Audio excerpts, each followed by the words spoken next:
Hello. You guys are well today.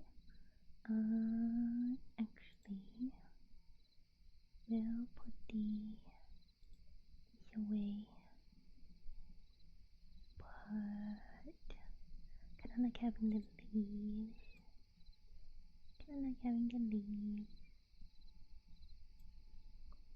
And I guess I'll keep the fishing and stuff on. But hello, bad request. Hello, Gangheim. Hope you are well today. I was working on editing videos all day.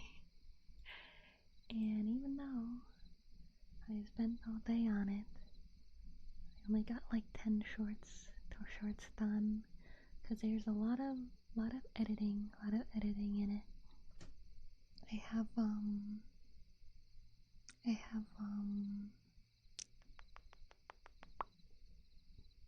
have like a lot of parts I was trying to make short. Like I had the piano bit that was like 10 minutes long. It was really hard to make it like less than a minute. But they're nice, they're fun. I hope you guys will like them. I found a pack of like sound effects, so hopefully that'll make it more fun. They're small videos, but I want to keep them going daily, rolling out daily for you guys, so you can have your fun little parts of the day on top of the positive affirmations. But today I will be doing reading.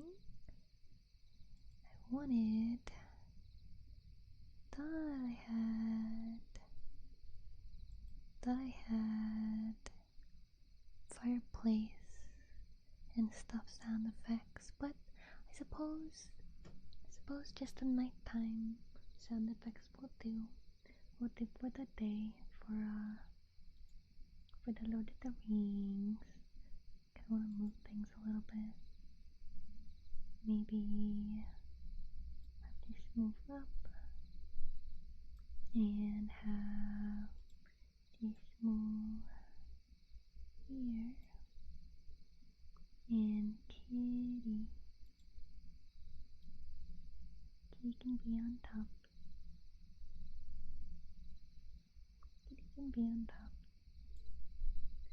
Fishbone, actually, I don't super need that part,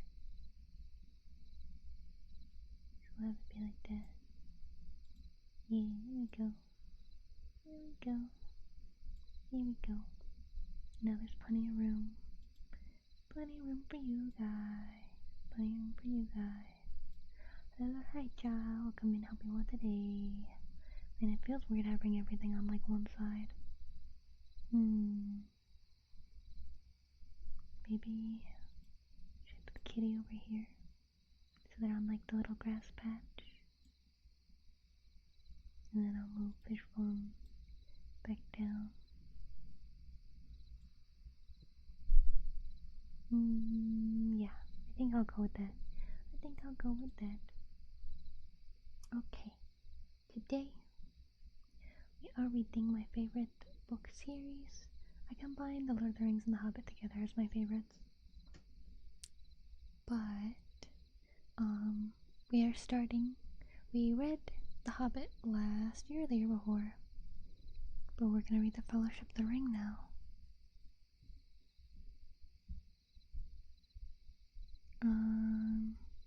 There's a poem at the very start. 3 rings for the elven kings under the sky, 7 for the dwarf lords in their halls of stone, 9 for mortal men doomed to die, 1 for the Dark Lord on his dark throne, in the land of Mordor where the shadows lie, 1 ring to rule them all, 1 ring to find them, 1 ring to bring them all, and in the darkness bind them, the land of Mordor where the shadows lie.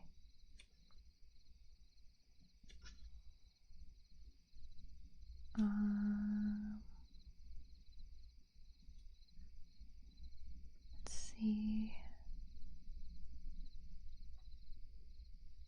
Wondering if I should read the front part. Because there's like stuff about the book.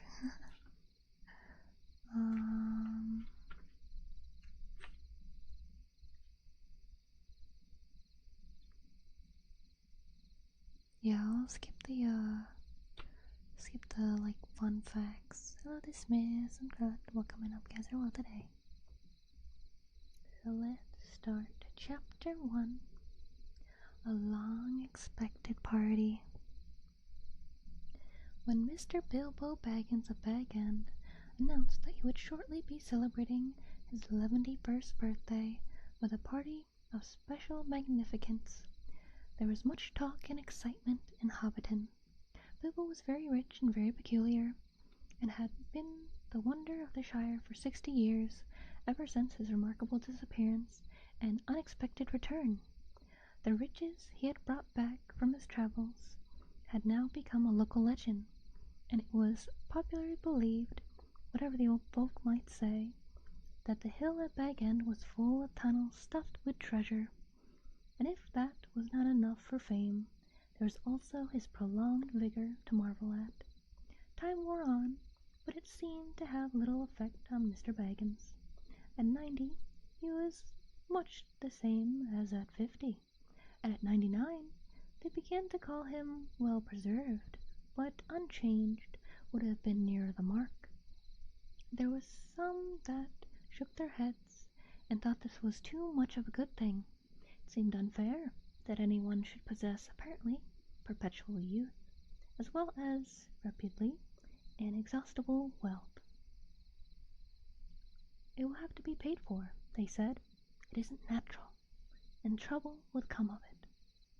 But so far, trouble had not come, and as Mr. Baggins was generous with his money, most people were willing to forgive his oddities and his good fortune. He remained on visiting terms with his relatives, except of course the Sackville Bagginses, and he had many devoted admirers along the hobbits of poor and unimportant families. But he had no close friends, but some of his younger cousins began to grow up. The eldest of these, and Bilbo's favorite, was young Frodo Baggins. When Bilbo was 99, he adopted Frodo as his heir, and brought him to live at Bag End. When the hopes of the Sackville Bagginses were finally dashed, Bilbo and Frodo happened to have the same birthday, September 22nd. "You had better come and live here, Frodo my lad," said Bilbo one day, "and then we can celebrate our birthday parties comfortably together." At that time Frodo was still in his tweens, as the hobbits called the irresponsible 20s, between childhood and coming of age at 33. 12 more years passed. Each year the Bagginses had given very lively combined birthday parties at Bag End, and now it was understood that something quite exceptional was being planned for their autumn. Bilbo was going to be 11, 111, a rather curious number, and a very respectable age for a hobbit. The old Took himself had only reached 130, and Frodo was going to be 33. An important number, the date of his coming of age. Tongues began to wag in Hobbiton and Bywater, and rumor of the coming event traveled all over the Shire. The history and character of Mr. Bilbo Baggins became once again the chief topic of conversation, and the older folks suddenly found their reminiscences in welcome demand. No one had a more attentive audience than old Ham Gamgee, commonly known as the Gaffer. He held forth the Ivy Bush, a small inn on the Bywater Road, and he spoke with some authority, for he had tended the garden at Bag End for 40 years, and had helped old Holman in the same job before that. Now that he was himself growing old and stiff in the joints, The job was mainly carried on by his youngest son, Sam Gamgee.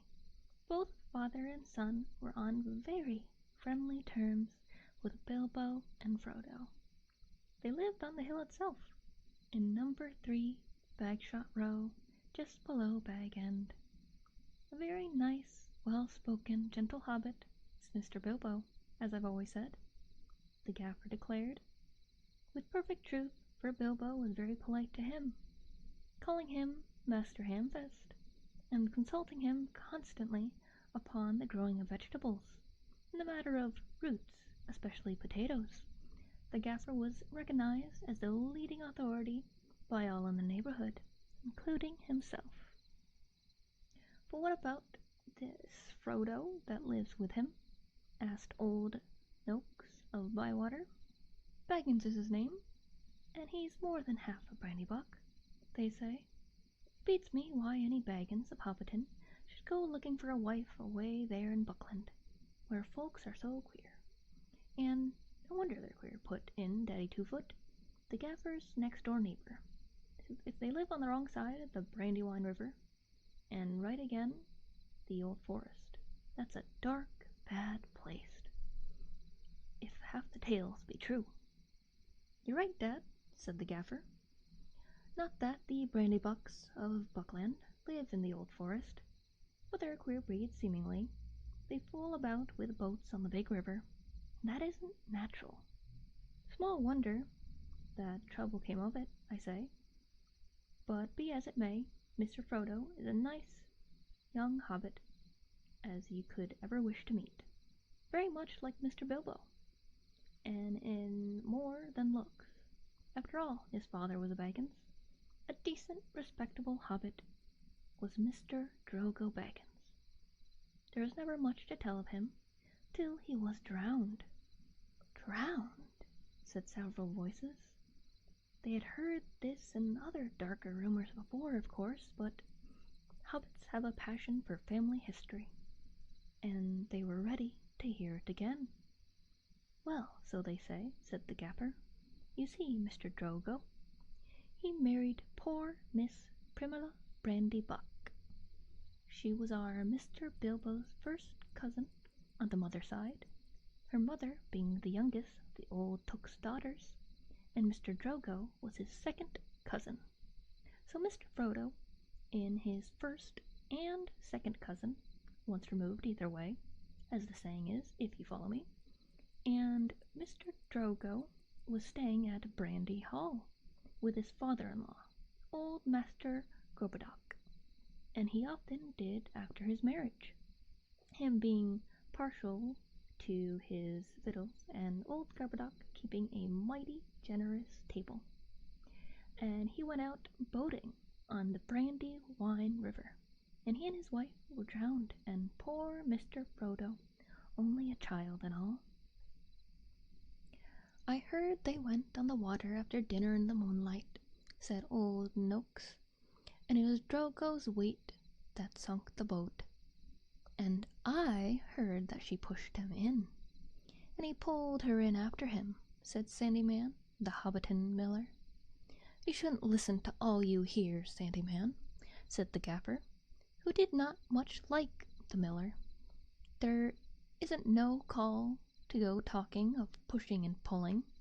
Boats are quite tricky enough for those that sit still without looking further for the cause of trouble.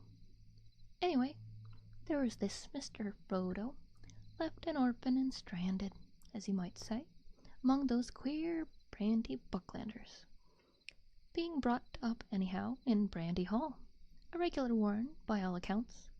Old Master Gorbodoc never had fewer than a couple hundred relations in the place. Mr. Bilbo never did a kinder deed than when he brought the lad back to live among decent folk.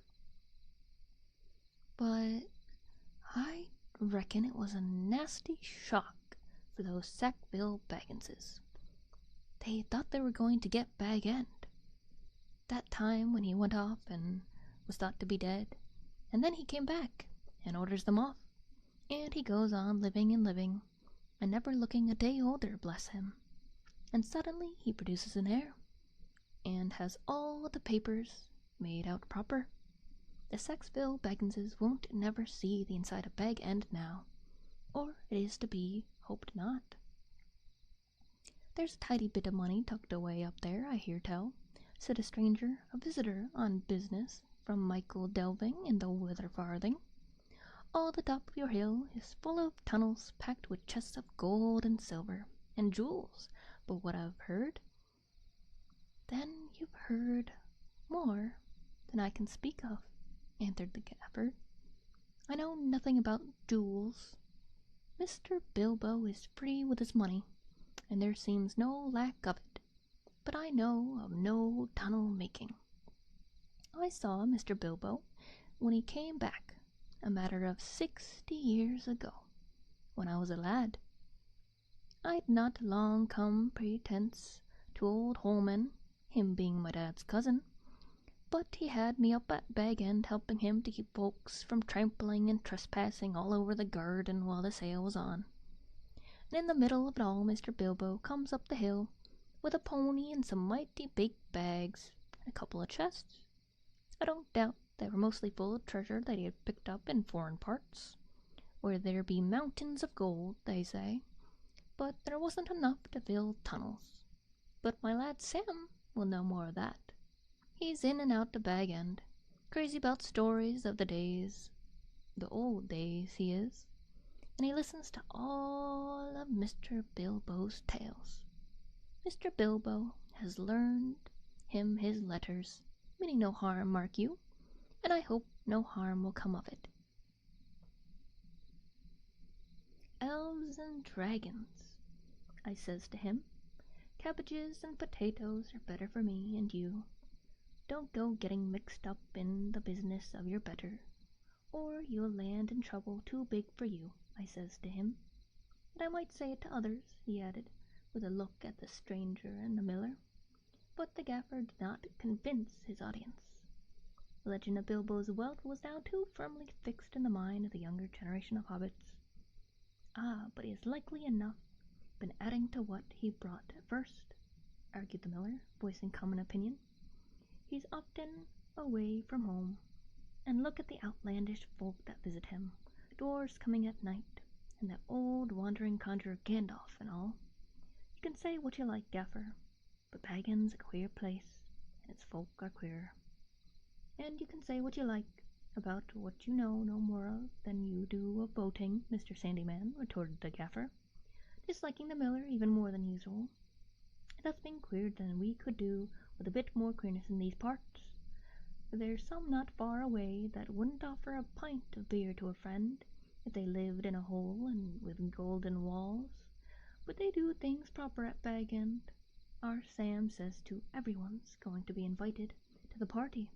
There's going to be presents, mark you, presents for all, this very month as is. Gonna eat story, yeah, hi Cassini. Welcome and help you all today. Hope everyone is enjoying so far. Should probably put text on the screen that all talk between parts.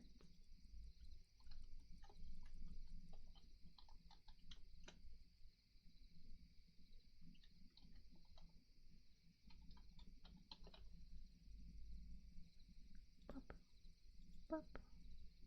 Put it here at the top. There we go.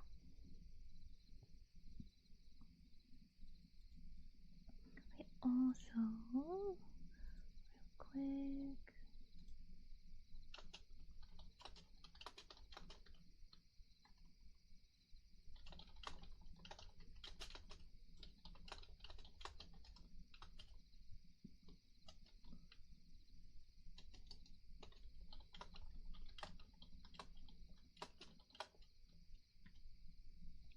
because I do want to take a sippy and make sure I care for my voice while reading, because constantly reading really does numb on your throat.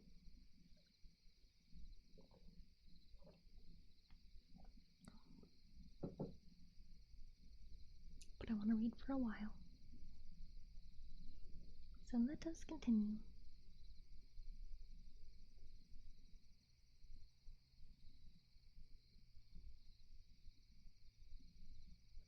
That very month was September, and as fine as you could ask.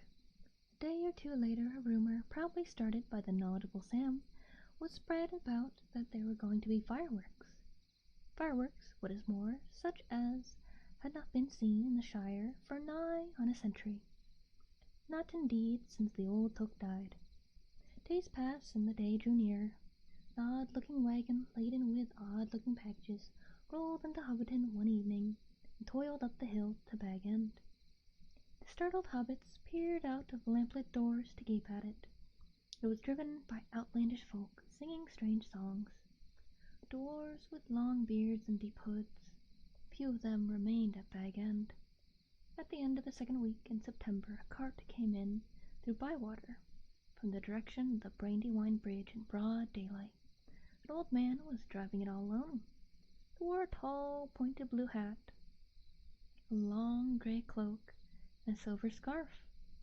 He had a long white beard and bushy eyebrows that stuck out beyond the brim of his hat.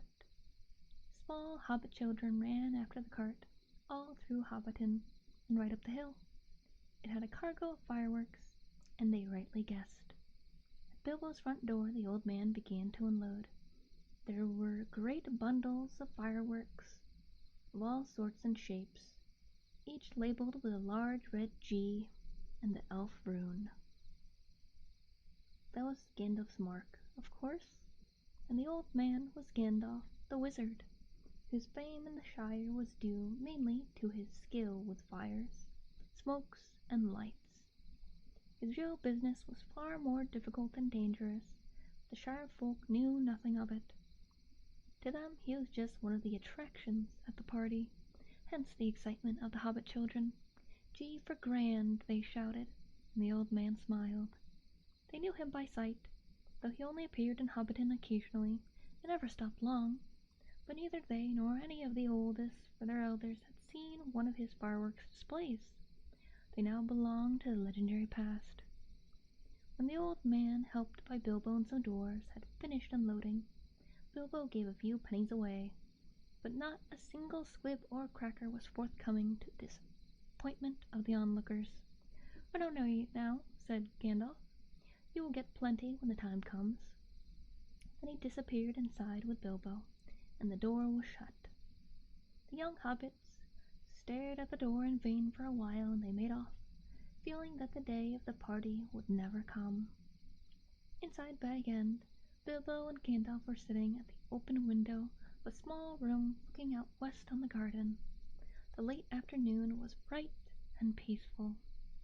The flowers glowed red and golden.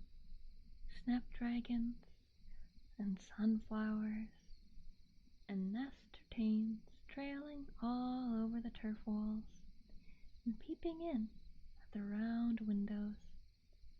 "How bright your garden looks," said Gandalf. "Yes," said Bilbo, "I'm very fond indeed of it, and of all the dear old Shire, but I think I need a holiday." "You mean to go with your plan, then?" "I do. I made up my mind months ago, and I haven't changed it." "Very well. It's no good saying any more. Stick to your plan, your whole plan, mind, and I hope it will turn out the best for you and for all of us." "I hope so. Anyway, I mean to enjoy myself on Thursday, and have my little joke." "Who will laugh, I wonder?" said Gandalf, shaking his head. "We'll see," said Bilbo. The next day more carts rolled up the hill, and still more carts. There might have been some grumbling about dealing locally, but that was very weak. Orders began to pour out at Bag End for every kind of provision, commodity, or luxury that could be attained in Hobbiton or Bywater or anywhere in the neighborhood. People became enthusiastic, and they began to tick off the days on the calendar, and they watched eagerly for the postman, hoping for invitations. Welcome in, Adam. Before long, the invitations began pouring out, and the Hobbiton post office was blocked, and the Bywater post office was snowed under, and voluntary assistant postmen were called for. There was a constant stream of them going up the hill, carrying hundreds of polite variations of "Thank you, I shall certainly come." A notice appeared on the gate at Bag End: no admittance except on party business. Even those who had or pretended to have party business were seldom allowed inside. Bilbo was busy, writing invitations, taking off answers, packing up presents, and making some private preparations of his own. From the time of Gandalf's arrival he remained hidden from view. One morning the hobbits awoke to find the large field south of Bilbo's front door covered with ropes and poles for tents and pavilions. A special entrance was cut into the bank leading to the road, and wide steps and a large white gate were built there. The 3 hobbit families of Bagshot Row, adjoining the field, were intensely interested and generally envied. Old Gaffer Gamgee stopped even pretending to work in his garden. The tents began to go up. There was a specifically large pavilion, so big that the tree that grew in the field was right inside it, and stood proudly near one end, at the head of the chief table. Lanterns were hung on all its branches.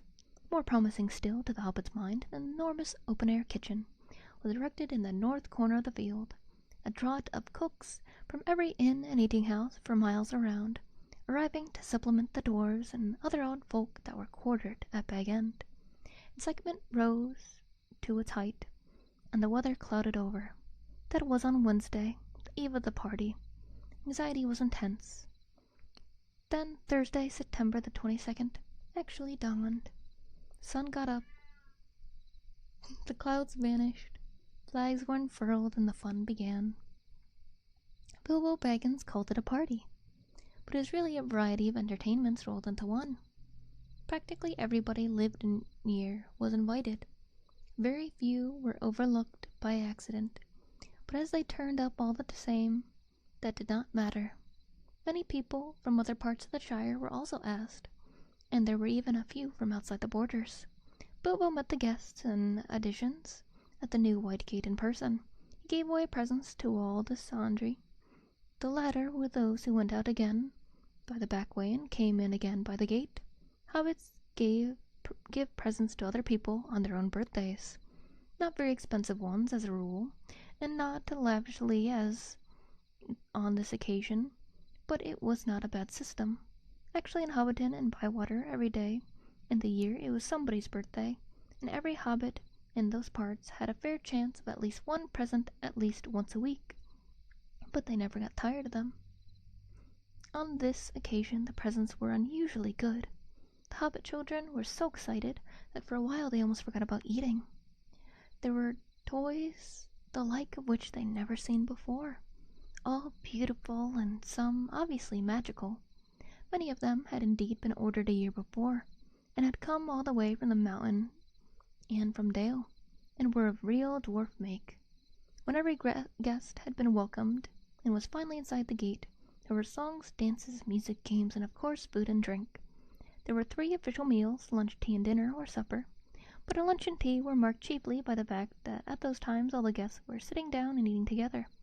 At other times there were merely lots of people eating and drinking, continuously from 11 until 6:30, when the fireworks started.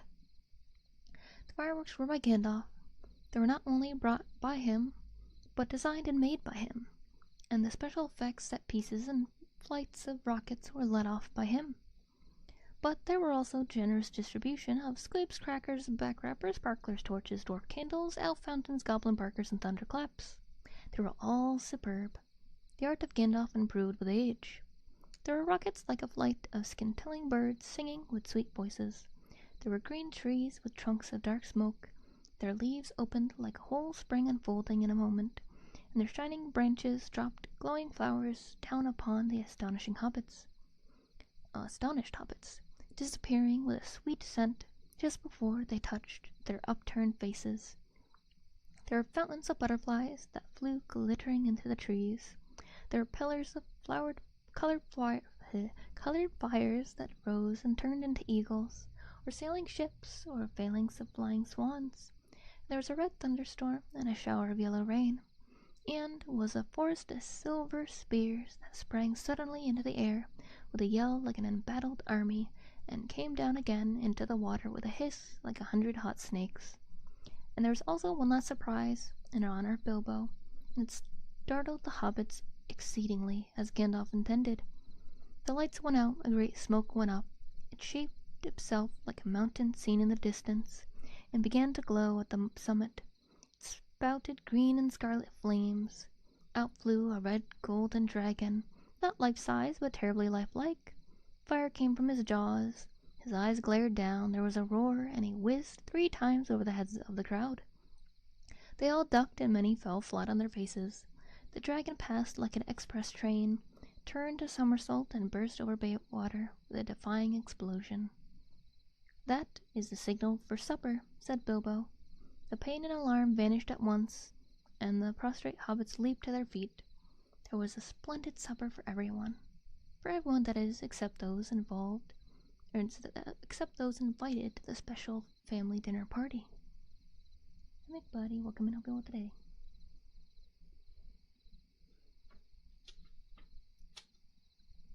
Okay. There are a couple more pages to the chapter. I will check on B. I'm sure you guys heard her meow. I'm gonna see real quick if she has food, and I'll be right back.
Bee is here.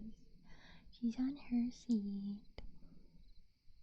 She did want food, but she also wants attention. I'm reading, sweetie, okay?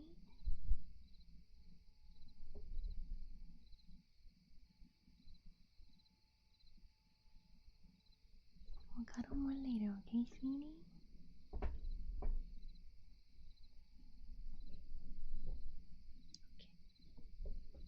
We shall continue.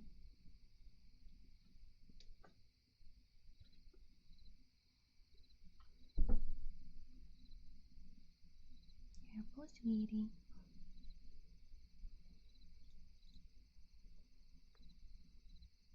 Okay.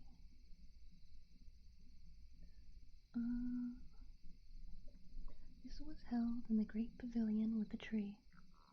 The invitations were limited to 12 dozen, a number also called by the hobbits one gross, though the word was not considered proper to use for people, and the guests were selected from all the families to which Bilbo and Frodo were related, and the addition of a few special unrelated friends such as Gandalf.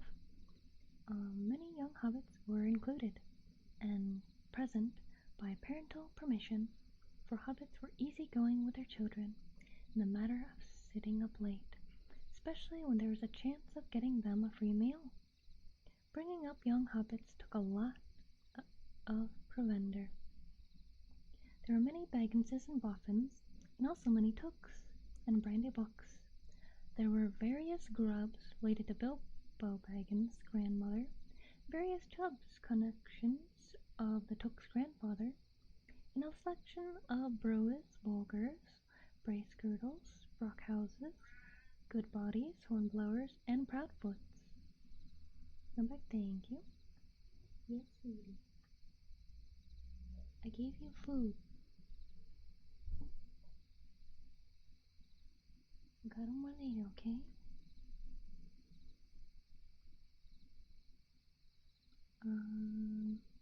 Some of these were only very distinctly connected with Bilbo, and some of them had hardly ever been in Hobbiton before, as they lived in remote corners of the Shire. The Sackville Bagginses were not forgotten. Ortho and his wife Lobelia were present. They disliked Bilbo and detested Frodo, but so magnificent was the invitation card, written in golden ink, that they had felt it was impossible to refuse. Besides, their cousin Bilbo had been specializing in food for many years, and its table had a high reputation. All the 144 guests expected a pleasant feast, though they rather dreaded the after-dinner speech of their host, an inevitable item. He was liable to drag in bits of what he called poetry, and sometimes, after a glass or two, would allude to the absurd adventures of his mysterious journey. The guests were not disappointed. They had a very pleasant feast. In fact, an engrossing entertainment, rich, abundant, varied, and prolonged. The purchase of provisions fell almost to nothing throughout the district in the ensuing weeks, but as Bilbo's catering had depleted the stocks of most stores, cellars, and warehouses for miles around, that did not matter much. Yes, I love you. I love you, Bee. Give me a chance.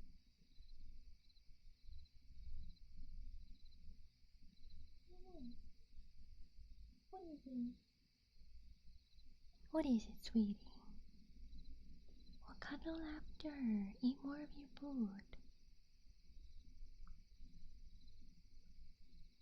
Let's see.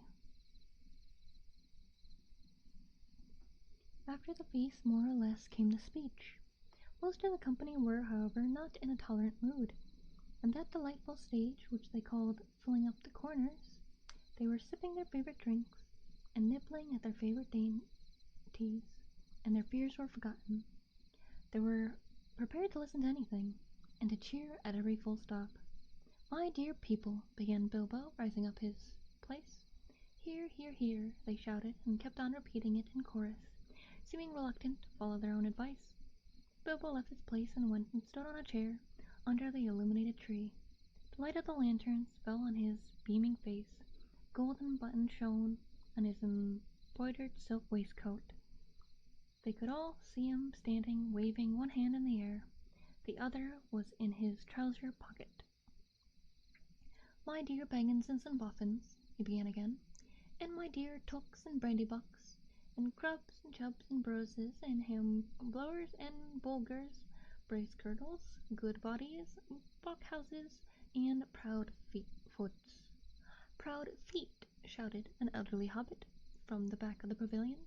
His name, of course, was Proudfoot, and well merited. His feet were large, exceptionally furry, and both were on the table. "Proudfoots," repeated Bilbo. "Also, my good Saxville Bagginses that I will come back at last to Bag End. Today is my 111th birthday. I am 1 today. Hooray, hooray, many happy returns," they shouted, and they hammered joyously on the tables. Bilbo was doing splendidly. This was the sort of stuff they liked, short and obvious. "I hope you're all enjoying yourselves as much as I am." Deafening cheers, cries of yes and no, noises of trumpets and horns, pipes and flutes, and other musical instruments. There were, as has been said, many young hobbits present. Hundreds of musical crackers had been pulled. Most of them bore the mark of Dale on them, which did not convey much to most of the hobbits, but they all agreed they were marvelous crackers. They contained instruments small, but of perfect make and enchanting tones. Indeed, in one corner, some of the young Tooks and Brandybucks, supposing Uncle Bilbo to have finished, since he had plainly said all that was necessary, now got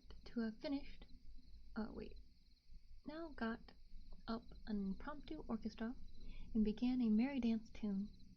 Master Everard Took and Miss Melilot Brandybuck got on a table and with bells in their hands began to dance the Springle Ring. Pretty dance, but rather vigorous. But Bilbo had not finished. Seizing a horn from a youngster nearby, he blew 3 loud hoots. The noise subsided. "I shall not keep you long," he cried. Cheers from all the assembly. "I have called you all together for a purpose." Something in the way that he said this made an impression.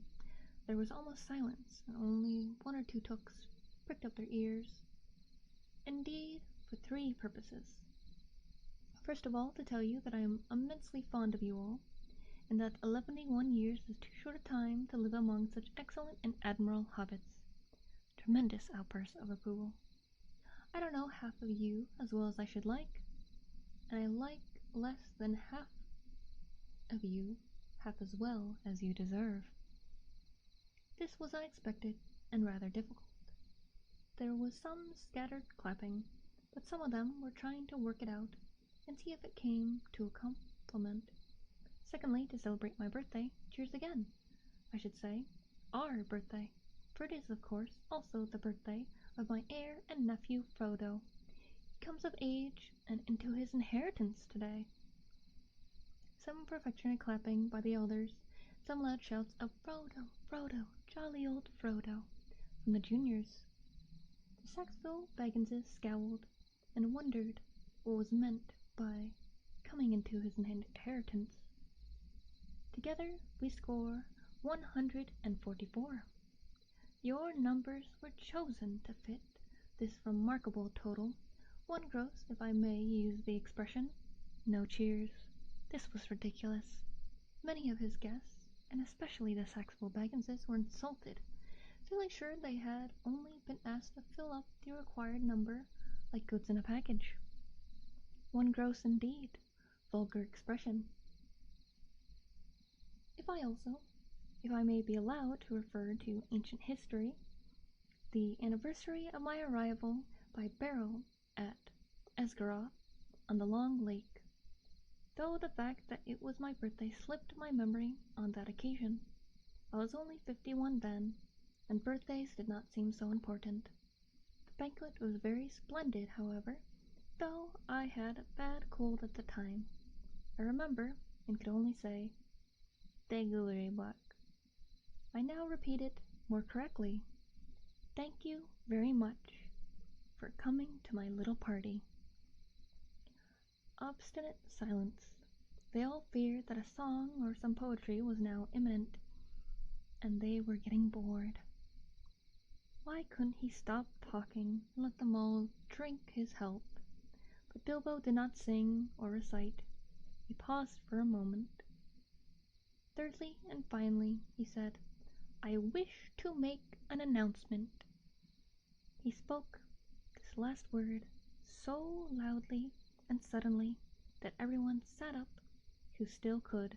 I regret to announce that, though, as I said, 71 years is far too short a time to spend among you, this is the end.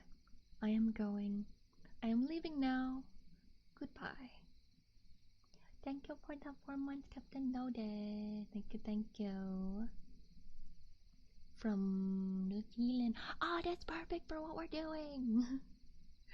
I'm reading The Hobbit, and you're in the place that has the Hobbits.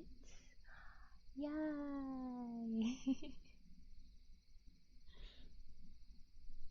I shall continue. Actually, I'm going to take a sippy first.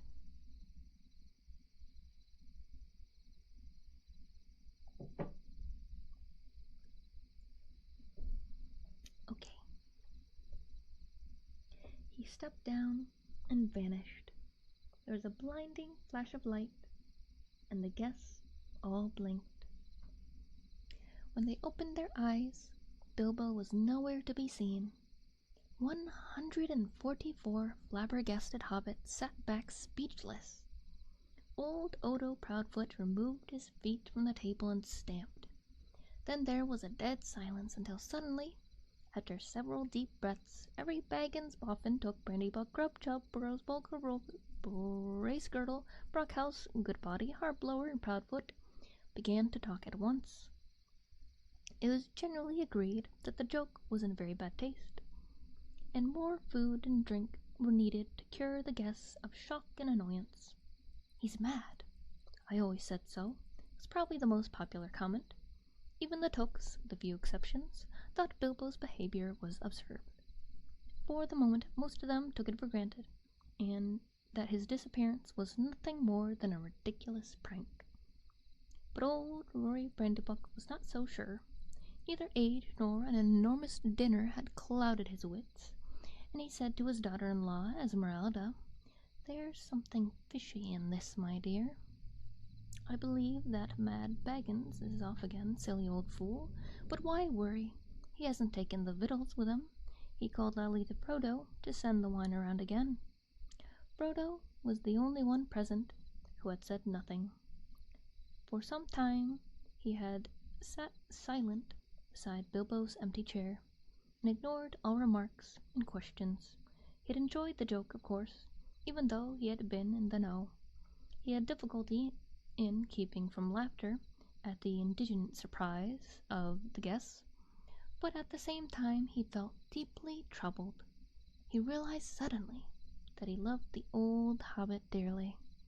Most of the guests went on eating and drinking and discussing Bilbo Baggins' oddities, past and present, but the Saxville Bagginses had already departed in wrath. Frodo did not want to have any more to do with the party. He gave orders for more wine to be saved. Then he got up and drained his own glass silently to the health of Bilbo, and slipped out of the pavilion. As for Bilbo Baggins, even while he was making his speech, he had been fingering the golden ring in his pocket, the magic ring that he had kept secret for so many years. As he stepped down, he slipped it on his finger, and he was never seen by any hobbit in Hobbiton again. He walked briskly back to his hole, and stood for a moment listening with a smile to the din in the pavilion, and to the sounds of merrymaking in other parts of the field. Then he went in. He took off his party clothes, folded up and wrapped in tissue paper his embroidered silk waistcoat, and put it away. Then he put on quickly some old untidy garments, and fastened round his waist a worn leather belt. On it he hung a short sword in a battered black leather scabbard. From a locked drawer, smelling of mothballs, he took out the old cloak and hood. They had been locked up as if they were very precious, but they were so patched and weather-stained that their original color could hardly be guessed. Might have been dark green. They were rather too large for him. He then went into his study, and from a large, strong box took out a bundle wrapped in old clothes, and a leather-bound manuscript, and also a large, bulky envelope. The book and bundle he stuffed into the top of a heavy bag that was standing there, already nearly full. Into the envelope he slipped his golden ring and its fine chain, and then sealed it, and addressed it to Frodo. At first he put it on the mantelpiece, but suddenly he removed it and stuck it in his pocket. At that moment the door opened, and Gandalf came quickly in. "Hello," said Bilbo. "I wondered if you would turn up." "I'm glad to find you visible," repeated the wizard, sitting down in a chair. "I wanted to get you and have a few final words. I suppose you feel that everything has gone off splendidly and according to plan." "Yes, I do," said Bilbo, "though that flash was surprising. It quite startled me, let alone the others. A little addition of your own, I suppose?" "It was. But wisely kept that ring secret all these years, and it seemed to me necessary to give your guests something else that would seem to explain your sudden banishment." "And would spoil my joke?" "You're interfering, old busybody," laughed Bilbo. "But I expect you know best, as usual." "I do, when I know anything. But I don't feel too sure about their whole Gollum would have killed me if I hadn't kept it. I'm not a thief, whatever he said." "Thank you for the follow, Shady Monarchs. Thank you, thank you. "I've never called you one," Gandalf answered. "I am not one either. I'm not trying to rob you, but to help you. I wish you would trust me, as you used." Oh, hold on.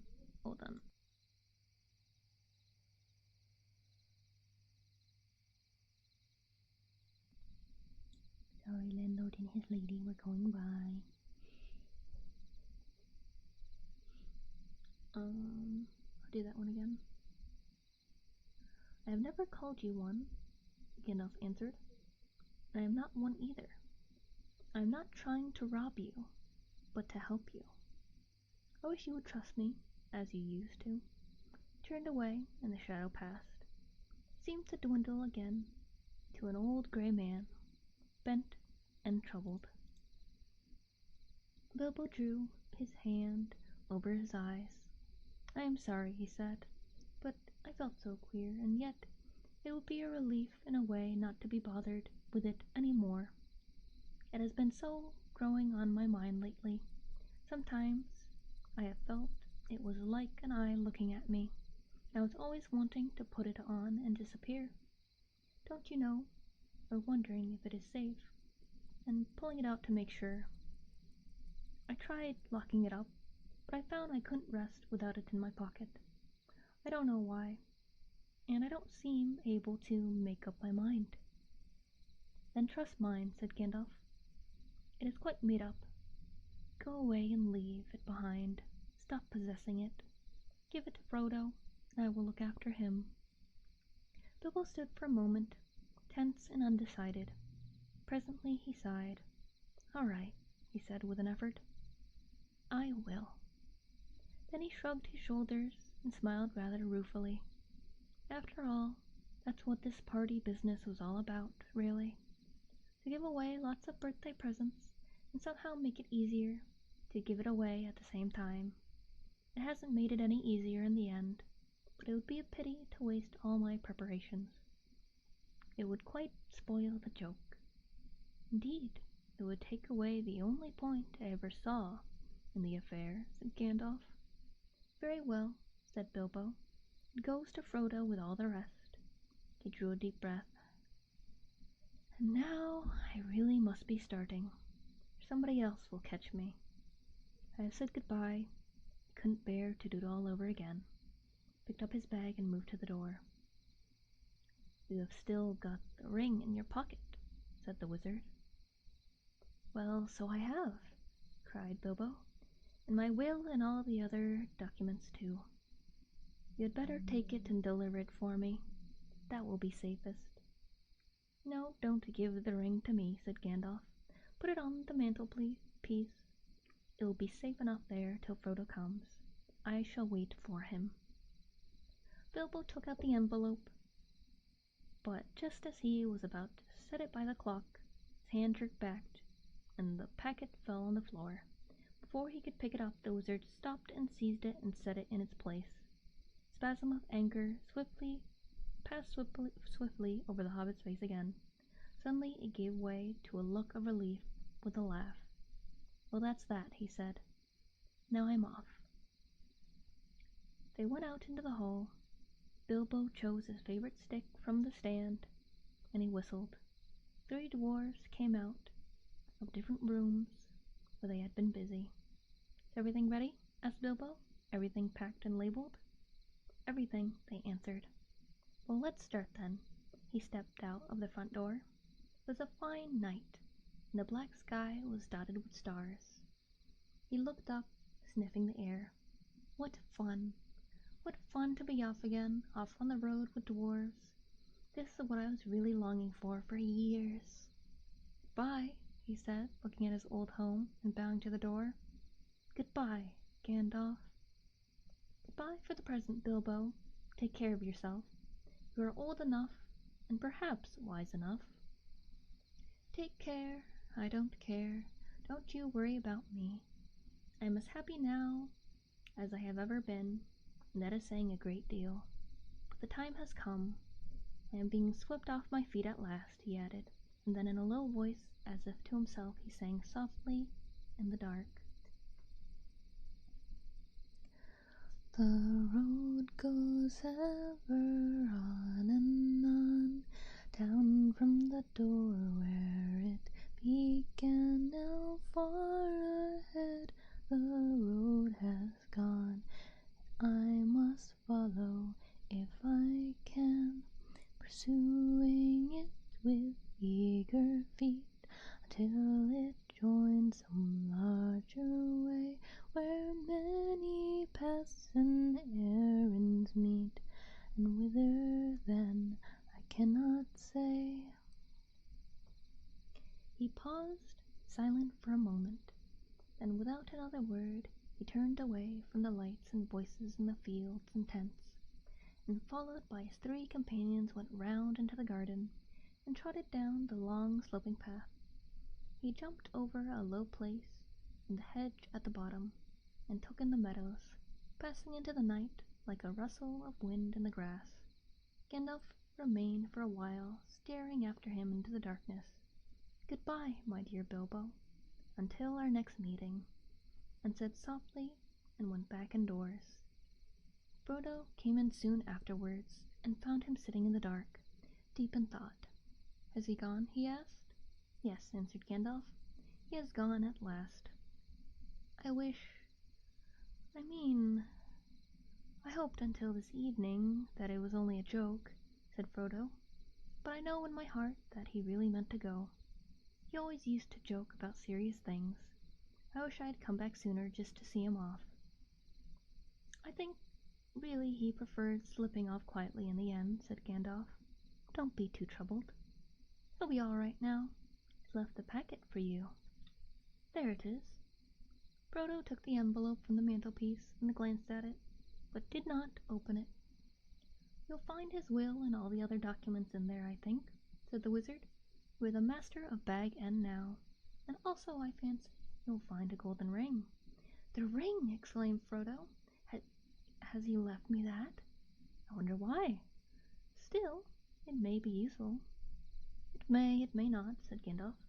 "I should not make use of it, if I were you, but keep it secret, and keep it safe. Now, I am going to bed." "Hello, Martin." Chatting with Shane, but I'm gonna say no problem, no worries. As master of Bag End, Frodo felt it his painful duty to say goodbye to the guests. "Oh, no problem, Ended Worm. I'm glad you like it. I will take that sippy."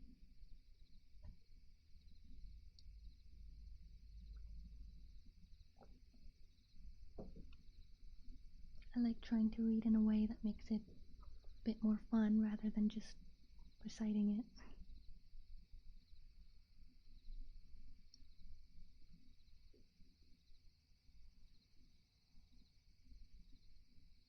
Rumors of strange events had by now spread all over the field, but Frodo would only say, "No doubt everything will be cleared up in the morning."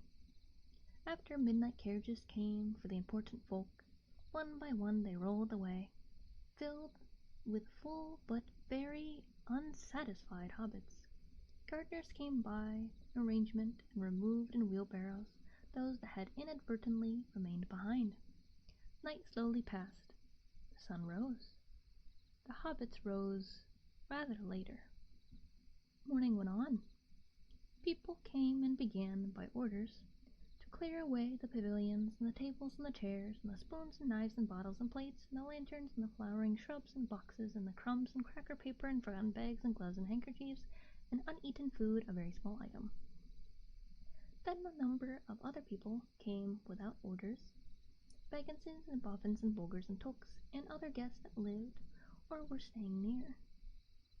"No problem, Captain Noted. Enjoy your vacation." By midday, even when the best fed were out and about again, there was a large crowd at Bag End. Uninvited, but not unexpected. Frodo was waiting on the step, smiling, but rather tired and worried. He welcomed all of the callers, but he had not much more to say than before. His reply to all inquiries were simply this: Mr. Bilbo Baggins had gone away, as far as I know, for good. Some of the visitors he invited to come inside, as Bilbo had left messages for them. Inside in the hall there was piled a large assortment of packages and parcels and small articles of furniture. On every item there was a label tied.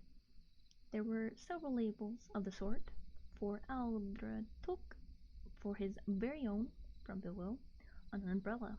Aldred had carried off many unlabeled ones. For Dora Baggins, in memory of a long correspondence, with love from Bilbo, on a large waste-paper basket. Dora was Drogo's sister, and the eldest surviving female relative of Bilbo and Frodo. She was 99 and had written reams of good advice for more than half a century. For Milo Burrows, hoping it will be useful, from BB, on a gold pen and ink bottle. Milo never answered letters. For Angelica's use from Uncle Bilbo on a round convex mirror, she was a young Baggins and too obviously considered her face shapely. For the collection of Hugo Bracegirdle from a contributor on an empty bookcase, Hugo was a great borrower of books and worse than usual at returning them. For Lobelia Sackville Baggins as a present on a case of silver spoons. Bilbo believed that she had acquired a good many of his spoons while he was away on his former journey. Lobelia knew that quite well. When she arrived later in the day, she took the point at once, but she also took the spoons. This is only a small selection of the assembled presents. Bilbo's residence had got rather cluttered up with things in the course of his long life. It was a tendency of hobbit holes to get cluttered up, for which the custom of giving so many birthday presents was largely responsible. Not, of course, that the birthday presents were always new. There are one or two old mathams of forgotten uses that had circulated all around the district, but Bilbo had usually given new presents and kept those that he received. The old hall was now being cleared a little. Every one of the various parting gifts had labels written out personally by Bilbo, and several had some point or some joke, but of course most of the things were given where they would be wanted and welcome. The poorer hobbits, and especially those of Bagshot Row, did very well. Old Gaffer Gamgee got 2 sacks of potatoes, a new spade, a woolen waistcoat, and a bottle of ointment for creaking joints. Old Rory Brandybuck, in return for much hospitality, got a dozen bottles of old Wynyaards, strong red wine from the South Farthing, and quite mature, as it had been laid down by Bilbo's father. Rory quite forgave Bilbo, and voted him a capital fellow after the first bottle. There was plenty of everything left for Frodo, and of course all the chief treasures, as well as the books, pictures, and more than enough furniture were left in his possession. There was, however, no sign nor mention of money or jewelry. Not a penny piece or a glass bead was given away. Frodo had a very trying time that afternoon. A false rumor that the whole household was being distributed free spread like wildfire, and before long the place was packed with people who had no business there, but could not be kept out. Labels got torn off and mixed, and quarrels broke out. Some people tried to do swaps and deals in the hall, and others tried to make off with minor items not addressed to them, or with anything that seemed unwanted or unwatched. The road to the gate was blocked with burros and handcarts. In the middle of the commotion, the Sackville Bagginses arrived. Frodo had retired for a while and left his friend Merry Brandybuck to keep an eye on things. When Otho loudly demanded to see Frodo, Merry bowed politely. "He is indisposed," he said. "He is resting." "Hiding, you mean," said Lobelia. "Anyway, we want to see him, and we mean to see him. Just go and tell him so." Merry left them a long while in the hall, and they had time to discover their parting gift of spoons. It did not improve their tempers. Eventually they were shown into the study. Frodo was sitting at a table with a lot of papers in front of him. He looked indisposed, to see Sackville Bagginses at any rate, and he stood up, fidgeting with something in his pocket, but he spoke quite politely. The Sackville Bagginses were rather offensive. They began by offering him bad bargain prices as between friends, or various valuable and unlabeled things. When Frodo replied that only the things specifically directed by Bilbo were being given away, they said the whole affair was very fishy. "Only one thing is clear to me," said Otho, "and that is that you are doing exceedingly well out of it. I insist on seeing the will." Otho would have been Bilbo's heir, but for the adoption of Frodo, he read the will carefully and snorted. It was unfortunately very clear and correct, according to the legal customs of hobbits, which demanded, among other things, 7 signatures of witnesses in red ink. "Willed again," he said to his wife, and after waiting 60 years, spoons? Fiddlesticks! He snapped his fingers under Frodo's nose and stumped off. But Lobelia was not so easy to get rid of. A little later, Frodo came out of the study to see how things were going on, and found her still about the place investigating nooks and corners and tapping the floors. He escorted her firmly off the premises, and he had relieved her of several small but rather valuable articles that had somehow fallen inside her umbrella. Her face looked as if she was in the throes of thinking out a really crushing parting remark, but all she found to say, turning round on the step, was, "You'll live to regret it, young fellow. Why don't you go too? You don't belong here. You're no Baggins. You're a brandy-buck." "Did you hear that, Mary?" "That was an insult, if you like," said Frodo, as he shut the door on her. "It was a compliment," said Mary Brandybuck, "and so, of course, not true." They had went round the hole and evicted 3 young hobbits, 2 boffins and a boulger, who were knocking holes in the walls of one of the cellars.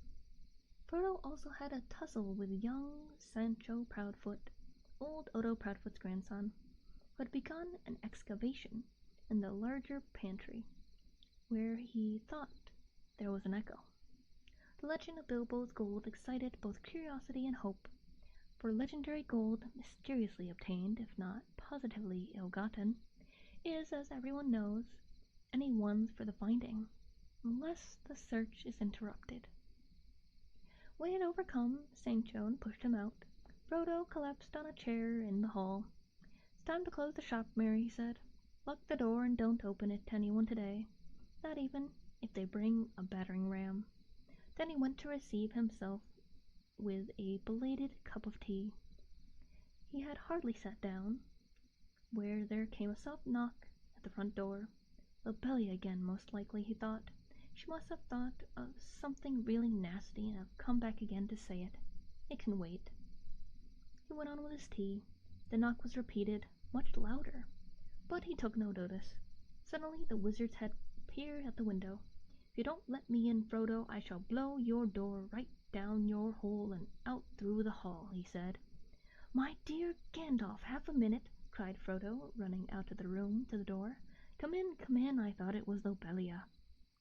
"Then I forgive you, but I saw her some time ago, driving a pony trap towards Bywater, with a face that would have curdled new milk. She had already nearly curdled me. Honestly, I nearly tried on Bilbo's ring. I longed to disappear." "Don't do that," said Gandalf, sitting down. "Do be careful of that ring, Frodo. In fact, it is partly about that I have come to say a last word." "Well, what about it? What do you know already?" "Only what Bilbo told me. I have heard his story, now he found it, and now he used it. On his journey, I mean." "Which story, I wonder?" said Gandalf. "Oh, not what he told the dwarves and put in his book," said Frodo. "He told me the very true story soon after I came to live here.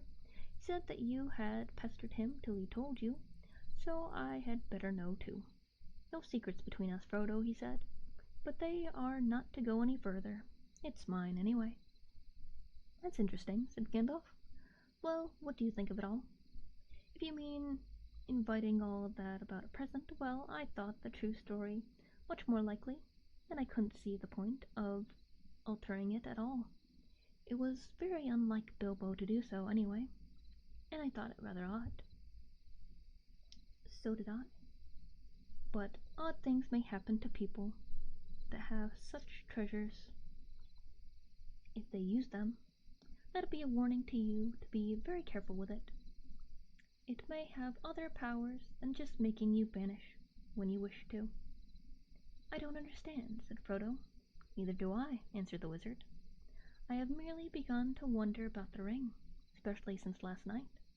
No need to worry, but if you take my advice, you will use it very seldom, or not at all. At least I beg you not to use it in any way that will cause talk or rouse suspicion. I say again, keep it safe.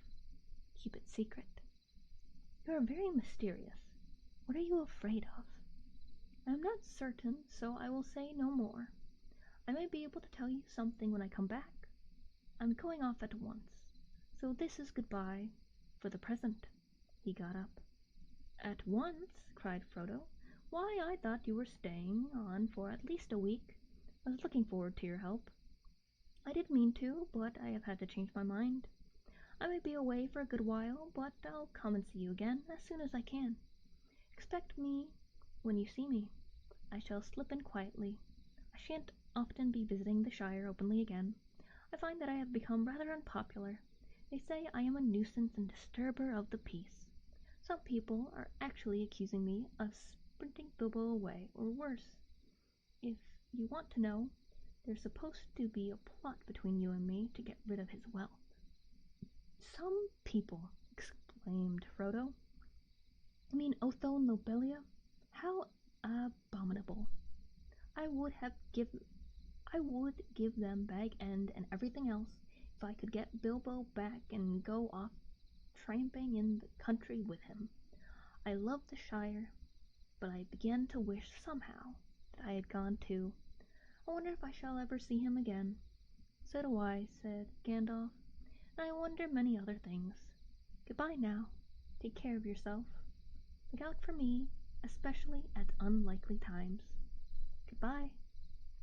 Frodo saw him to the door. He gave a final wave of his hand and walked off at a surprising pace.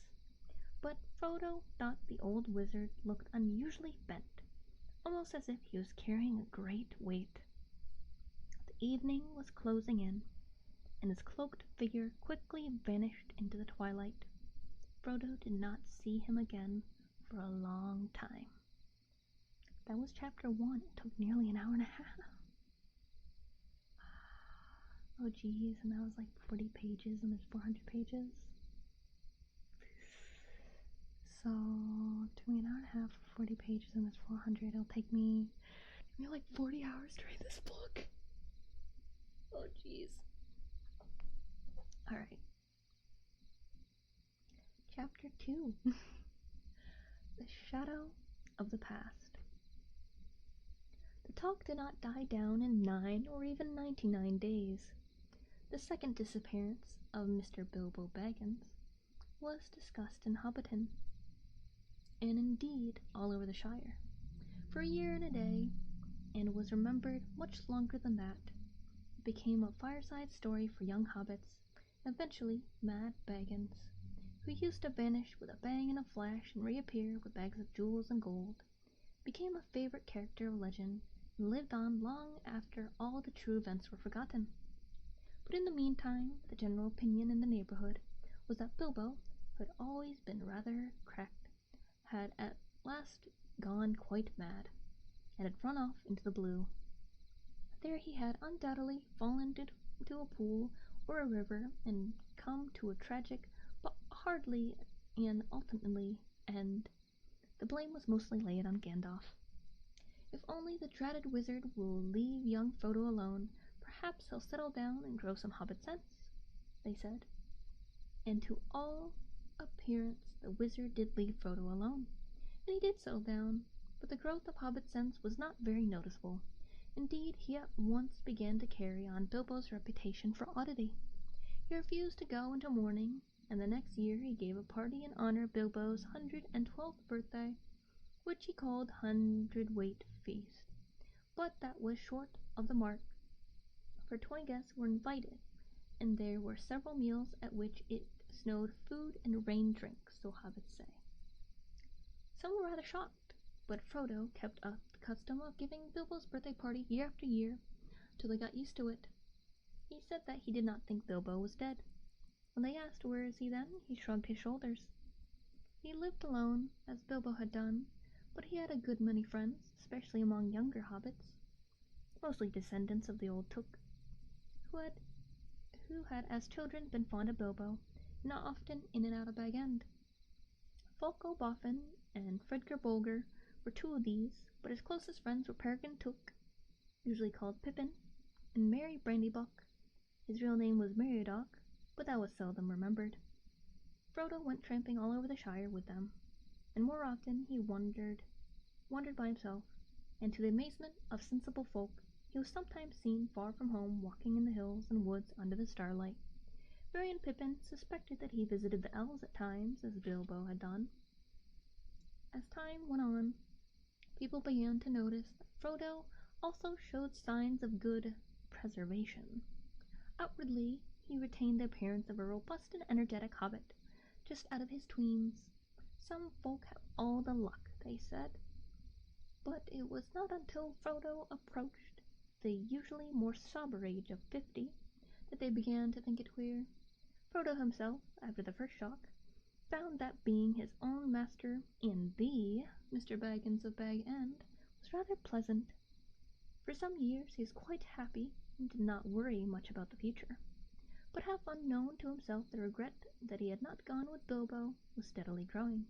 He found himself wondering at times, especially in the autumn, about the wild lands and strange visions of mountains that he had never seen came into his dreams. He began to say to himself, "Perhaps I shall cross the river myself one day," to which the other half of his mind always replied, "Not yet." So it went on, until his 40s were running out and his 50th birthday was drawing near. 50 was a number that he felt was somehow significant or ominous. It was at any rate at that age that adventure had suddenly befallen Bilbo. Frodo began to feel restless.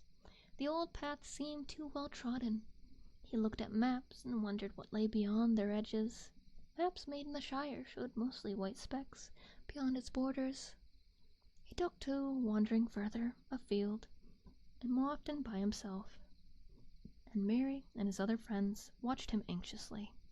Often he was seen walking and talking with the strange wayfarers that began at this time to appear in the Shire. I'm going to put on chapstick real quick. Yes, he is a silly goose.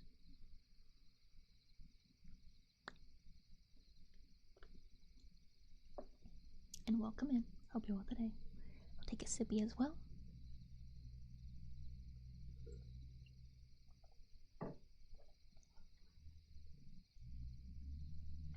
Okay. There were rumors of strange things happening in the world outside. As Gandalf had not at the time appeared or sent any messages for several years, Frodo gathered all the news he could. Elves, who seldom walked in the Shire, could now be seen passing westward through the woods in the evening, passing and not returning, but they were leaving Middle-earth and were no longer concerned with its troubles. This is ASMR, so it's supposed to be relatively quiet. This is as loud as it gets without me actually talking louder. Elves who seldom walked in the Shire could now be seen passing westward through the woods in the evening, passing and not returning. They were leaving Middle-earth and were no longer concerned with its troubles. There were, however, dwarves on the road in unusual numbers. The ancient east-west road ran through the Shire to its end at the Grey Havens, and dwarves had always used it on their way in their mines in the Blue Mountains. They were the hobbits' chief source of news from different parts, if they wanted any. As a rule, dwarves said little and hobbits asked no more. But now Frodo often met strange dwarves from far countries seeking refuge in the west. They were troubled, and some spoke in whispers of the enemy and the land of Mordor. That name the hobbits only knew in legends of the dark past, like a shadow in the background of their memories, but it was ominous and disquieting. It seemed that the evil power in Mirkwood had been driven out by the White Council, only to reappear in greater strength in the old strongholds of Mordor. The Dark Tower had been rebuilt, it was said. From there the power was spreading far and wide, and away far east and south there were wars and growing fear. Orcs were multiplying again in the mountains. Trolls were abroad, no longer dull-witted, but cunning and armed with dreadful weapons. And there were murmured hints of creatures more terrible than all these, but they had no name. Little of all this, of course, reached the ears of ordinary hobbits, but even the deafest and most stay-at-home began to hear queer tales and Those whose business took them to the borders saw strange things. The conversation in the Green Dragon at Baywater, one evening in the spring of Frodo's 50th year, showed that even in the comfortable heart of the Shire rumours had been heard, though most hobbits still laughed at them. Sam Gamgee was sitting in one corner near the fire, and opposite him was Ted Cindyman, the miller's son, and there were various other rustic hobbits listening to their talk. "Queer things you do hear these days, to be sure," said Sam. "Ah," said Ted, "you do, if you listen, but I hear Farside tales and children's stories at home if I want to." "No doubt you can," retorted Sam, "and I dare say there's more truth in some of them than you reckon. Who invented the stories, anyway? Take dragons, now." "No, thank'ee," said Ted, "I won't. I heard tell of them when I was a youngster, but there's no call to believe in them now. There's only one dragon in Baywater, and that's green," he said, getting a general laugh. "All right," said Sam, laughing with the rest. "But what about these tree men, these giants, as you might call them? They do say that one bigger than a tree was seen up away beyond the North Moors not long back." "Who's they?" "My cousin Hal, for one. He works for Mr. Boffin at Overhill, and goes up the North Farthing for the hunting. He saw one." "Say he did, perhaps. Your Hal's always saying he's seen things, and maybe he sees things that ain't there.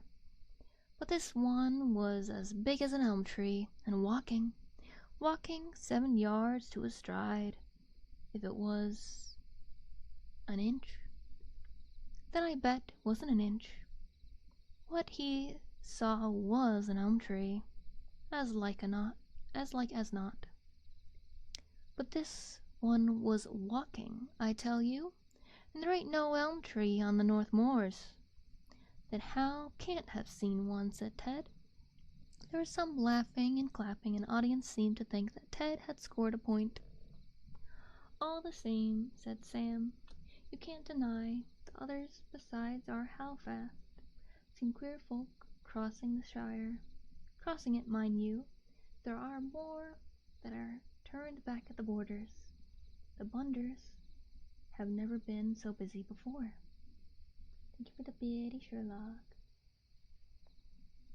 "Oh, do you only have one side in for the headphones?" "I'm using a 3DO mic, which means I have two sides, so I go from one side to the other side when I'm reading." that might have been it then. Yeah, the side I'm not talking on currently gets pretty quiet.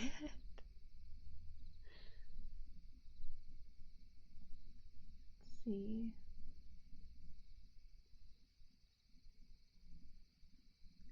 Where was I?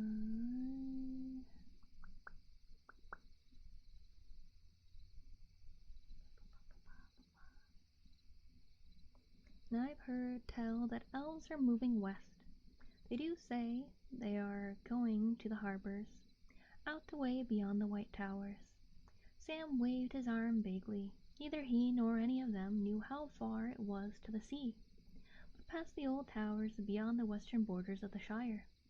But it was an old tradition that away over there stood the Grey Havens, from which at times elven ships set sail, never to return. "They are sailing, sailing, sailing over the sea. They are going into the west and leaving us," said Sam, half chanting the words, shaking his head, sadly and solemnly. But Ted laughed.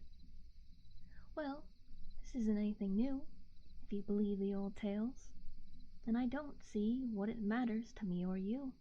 Let them sail, but I warrant you haven't seen them doing it, nor anyone else in the Shire." "Well, I don't know," said Sam thoughtfully. He believed he had once seen an elf in the woods, and still hoped to see more one day.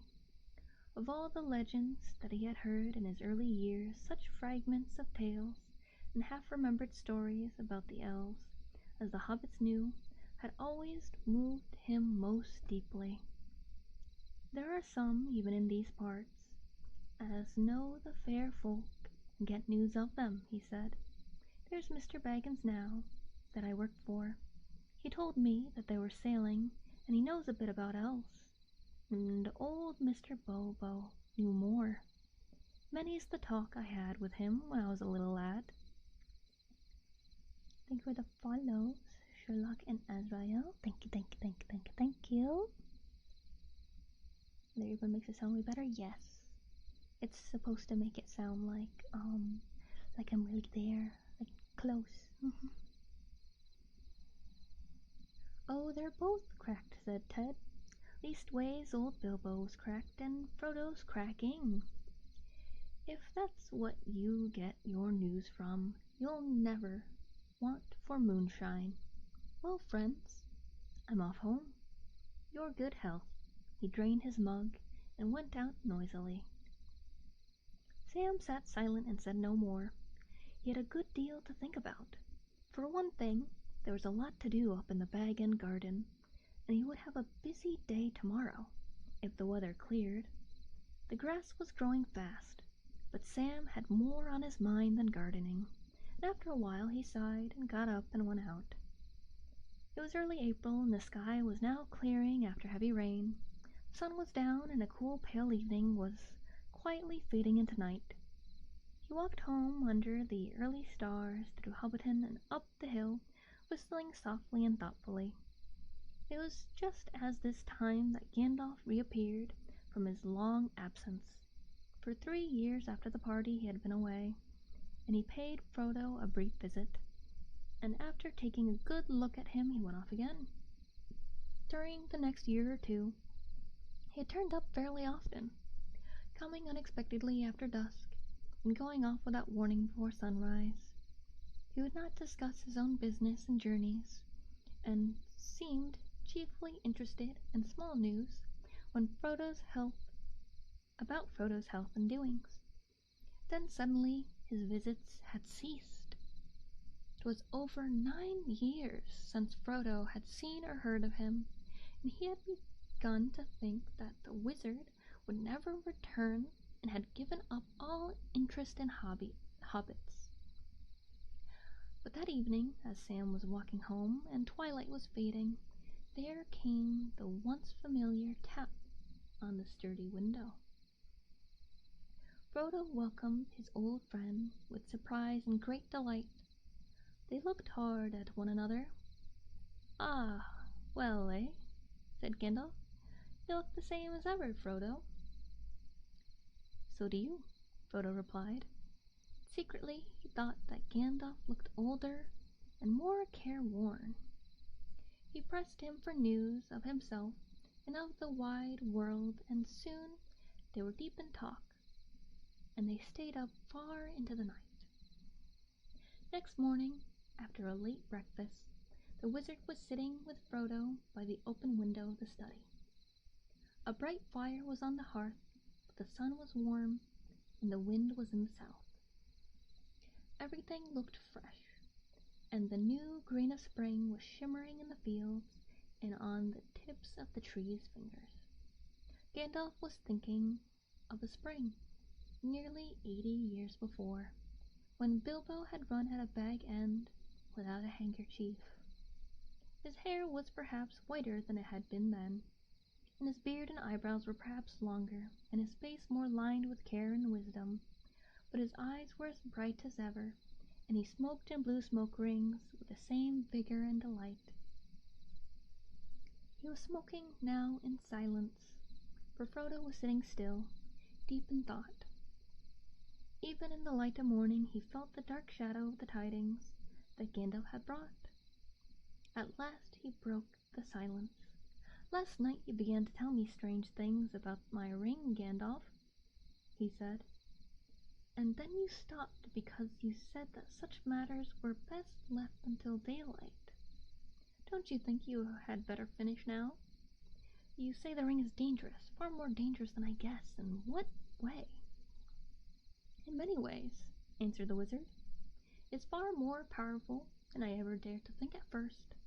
So powerful that in the end it would utterly overcome anyone of mortal race who possessed it. It would possess him.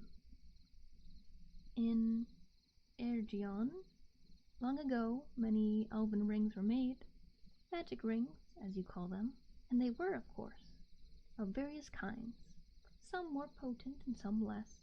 The lesser rings were only essays in the craft before it was full grown, and to the elven smiths they were but trifles, yet still, to my mind, dangerous to mortals. For the great rings, the rings of power, they were perilous. Mortal Frodo, who keeps one of the great rings, does not die, but he does not grow or obtain more life. He merely continues until at last every minute is a weariness, and if he often uses the ring to make himself invisible, he fades. He becomes in the end invisible permanently, and walks in the twilight under the eye of the dark power that rules the rings. Yes, sooner or later, if he is strong or well-meaning to begin with, but neither strength nor good purpose will last. Sooner or later the dark power will devour him. How terrifying, said Frodo. There was another long silence. The sound of Sam Gamgee cutting the lawn came in from the garden. How long have you known this? Asked Frodo at length. And how much does Bilbo know? Bilbo knew no more than he told you, I am sure, said Gandalf. He would certainly never have passed on to you anything he thought would be a danger, even though I promised to look after you. He thought the ring was very beautiful and very useful at need, and if anything was wrong or queer, it was himself. He said that it was growing on his mind, and he was always worrying about it. He did not suspect that the ring itself was to blame, though he had found out that the thing needed looking after. It did not seem always of the same size or weight. It shrank or expanded in an odd way, and might suddenly slip off a finger where it had been tight. Yes, he warned me of that in his last letter, said Frodo. So I've always kept it on its chain.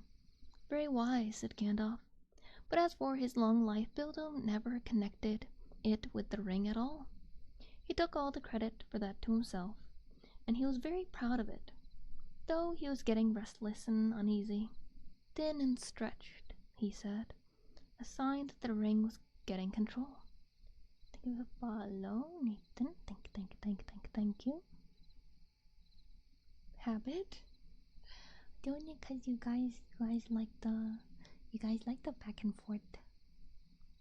Helps with the ASMR. Known, said Gandalf. I had known much that only the wise knew, Frodo. But if you mean known about this ring, well, I still do not know, one might say. There is a last test to make, but I no longer doubt my guess. When did I first begin to guess? He mused, searching back in a memory. Let me see. It was the year that the White Council drove the Dark Power from Mirkwood, just before the Battle of the Five Armies, that Bilbo found his ring. Shadow fell on my heart then, though I did not know yet what I feared. I wondered often how Gollum came by a great ring, as plainly as it was. That, at least, was clear from the first. Then I heard Bilbo's strange story of how he had won it and could not believe it. When I at last got the truth out of him, I saw at once that he had been trying to put his claim on the ring beyond doubt, much like Gollum with his birthday present. The lies were too much alike for my comfort. Clearly the ring had an unwholesome power, set to work on its keeper at once. That was the first real warning I had that all was not well. I told Bilbo often that such rings were better left unused, and he resented it, and soon got angry. There's little else that I could do. I could not take it away from him without doing greater harm, and I had no right to do so anyway. I could only watch and wait. I might, perhaps, have consulted Saruman the White, but something always held me back. Who is he? Asked Frodo. I have never heard of him before. Maybe not, answered Gandalf. Hobbits are, or were, no concern of his. Yet he is great among the wise. He is the chief of my order and the head of the council. His knowledge is deep, but his pride has grown with it, and he takes ill any meddling. The lore of the elven rings, great and small, is his province. He has long studied it, seeking the lost secrets of their making, but when the rings were debated in the council, all that he would reveal to us is his ring lore told against my fears. So my doubts slept, but uneasily. Still I watched and I waited. And all seemed well with Bilbo, and the years passed. Yes, they passed, and they seemed not to touch him. He showed no signs of age. The shadow fell on me again, but I said to myself, after all, he comes of a long-lived family on his mother's side. There is time yet. Wait. And I waited, until the night when he left his house. He said and did things that filled me with a fear that no words of Saruman could allay. I knew at last that something dark and deadly was at work, and I have spent most of the years since then in finding the truth of it. There wasn't any permanent harm done, was there? Asked Frodo anxiously. He would get all right in time, wouldn't he? Be able to rest in peace, I mean. He felt better at once, said Gandalf. There is only one power in this world that knows all about the rings and their effects. As far as I know, there is no power in the world that knows all about hobbits. Among the wise, I am the only one that goes in for hobbit lore. An obscure branch of knowledge, but full of surprises. Soft as butter as they can be, and yet sometimes as tough as old tree roots. I think it likely that some would resist the rings far longer than most of the wise would believe. I don't think you need worry about Bilbo. Of course, he possessed the ring for many years and used it, so it might take a long while for the influence to wear off, before it was safe for him to see it again, for instance. Otherwise, he might live on for years quite happily, just stop as he was when he parted with it, for he gave it up in the end on his own accord, an important point. No, I was not troubled about dear Bilbo any more, once he had let the thing go. It is for you that I feel responsible. Ever since Bilbo left, I had been deeply concerned about you, and about all these charming, absurd, helpless hobbits. It would be a grievous blow to the world if the dark power overcame the Shire. If all your kind, jolly, stupid Bolgers, horn-blowers, boffins, brace-girdles, and the rest, not to mention the ridiculous Bagginses, became enslaved. Frodo shuddered. But why should we be? He asked. And why should he want such slaves? To tell you the truth, replied Gandalf, I believe that Hitherome, is it here too? I don't remember how you say that word. Here too, mark you? He was entirely overlooked. The existence of hobbits. You should be thankful. But your safety has passed. He does not need you. He has many more useful servants. But he won't forget you again. And hobbits are as miserable slaves would please him far more than hobbits happy and free. There's such a thing as malice and revenge. Revenge? Said Frodo. Revenge for what? I still don't understand what all this has to do with Bilbo and myself and our ring. It has everything to do with it, said Gandalf. You do not know the real peril yet, but you shall. I was not sure of it myself when I was last here, but the time has come to speak. Give me the ring for a moment. Good night, Shady. It does an amazing job on that book. This is better? Yeah, I'm glad you like it. To rule the world, hobbits. I just want a grill. Sally B. Take a sip real quick.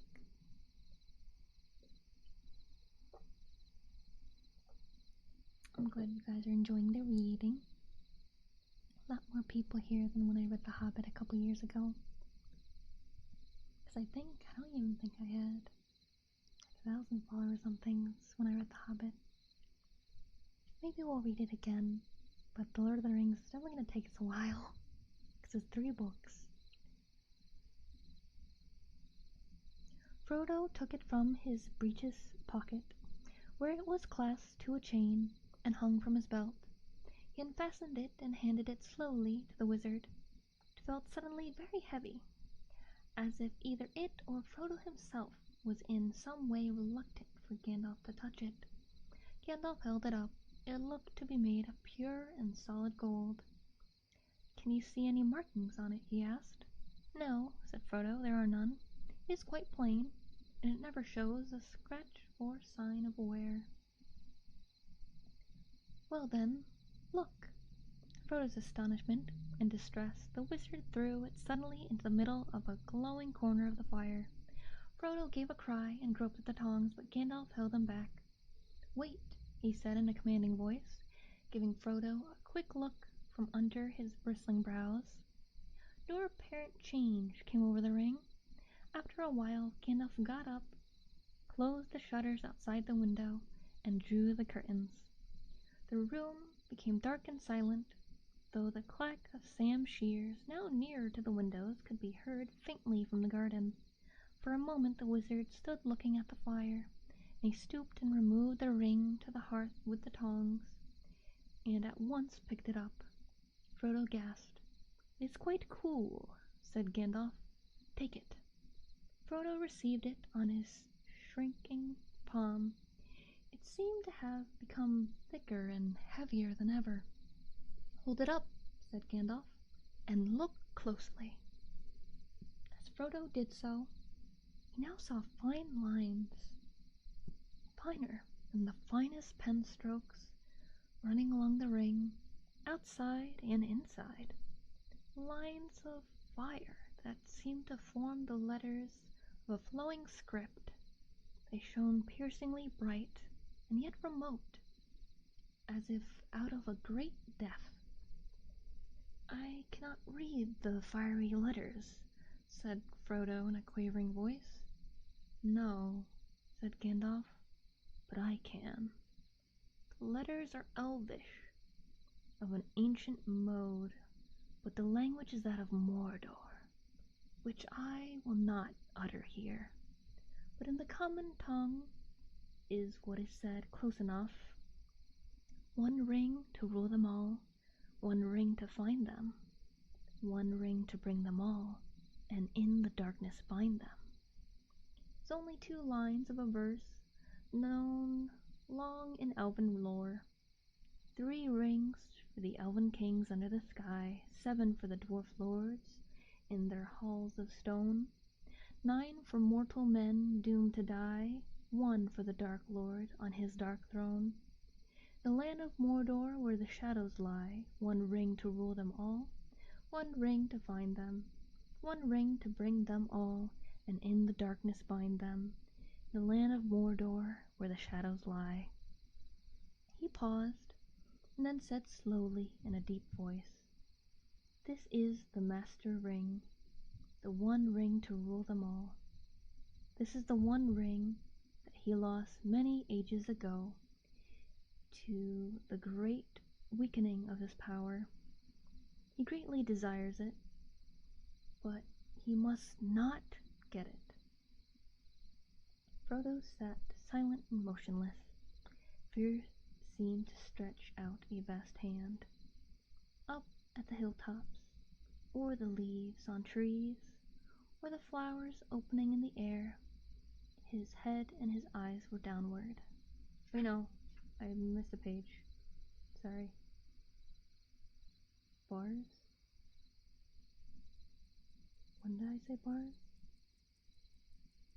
I know I messed up the poem a little bit. Got cut on my own tongue. Okay, like a dark cloud rising in the east and looming up to engulf him. "This ring," he stammered. How on earth did it come to me?" "Ah," said Gandalf, "that is a very long story. Beginnings lie back in the Black Years, which only the lore masters now remember. If I were to tell you the tale, we should still be sitting here when spring had passed into winter. Last night I told you of Sauron the Great, the Dark Lord, the rumors that you have heard are true. He has indeed arisen again and left his hold in Mirkwood, and returned to his ancient fastness in the dark tower of Mordor. That name even you hobbits have heard of, like a shadow on the border of old stories. Always after defeat and respite, shadow takes another shape and grows again. I wish it need not have happened in my time, said Frodo. So do I, said Gandalf, and so do all who live to see such times. But this is not for them to decide. All we have to decide is what to do with the time that is given to us. And already, Frodo, our time is beginning to look black. The enemy is fast becoming very strong. His plans are far from ripe, I think, but they are ripening. We shall be hard put to it. We should be very hard put to it, even if it were not for this dreadful chance.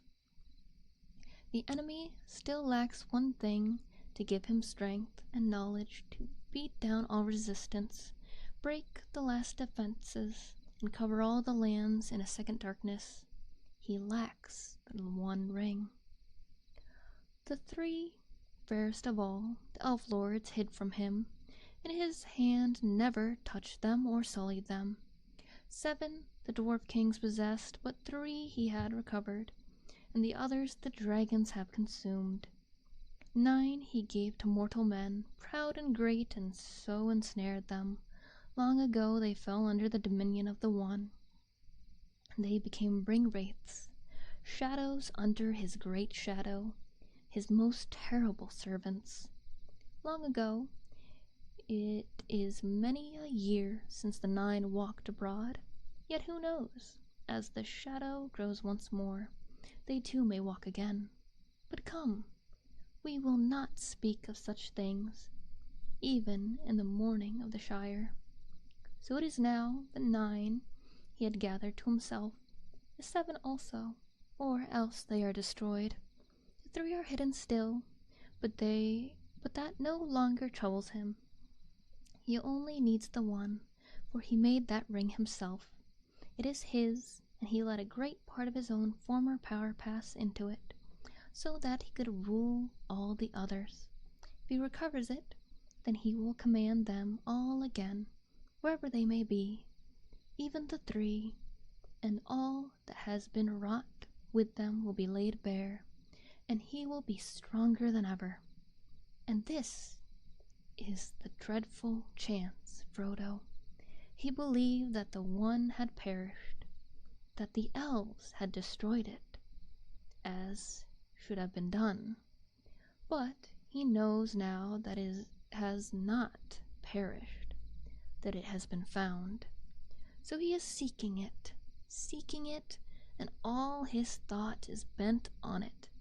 It is his great hope and our great fear.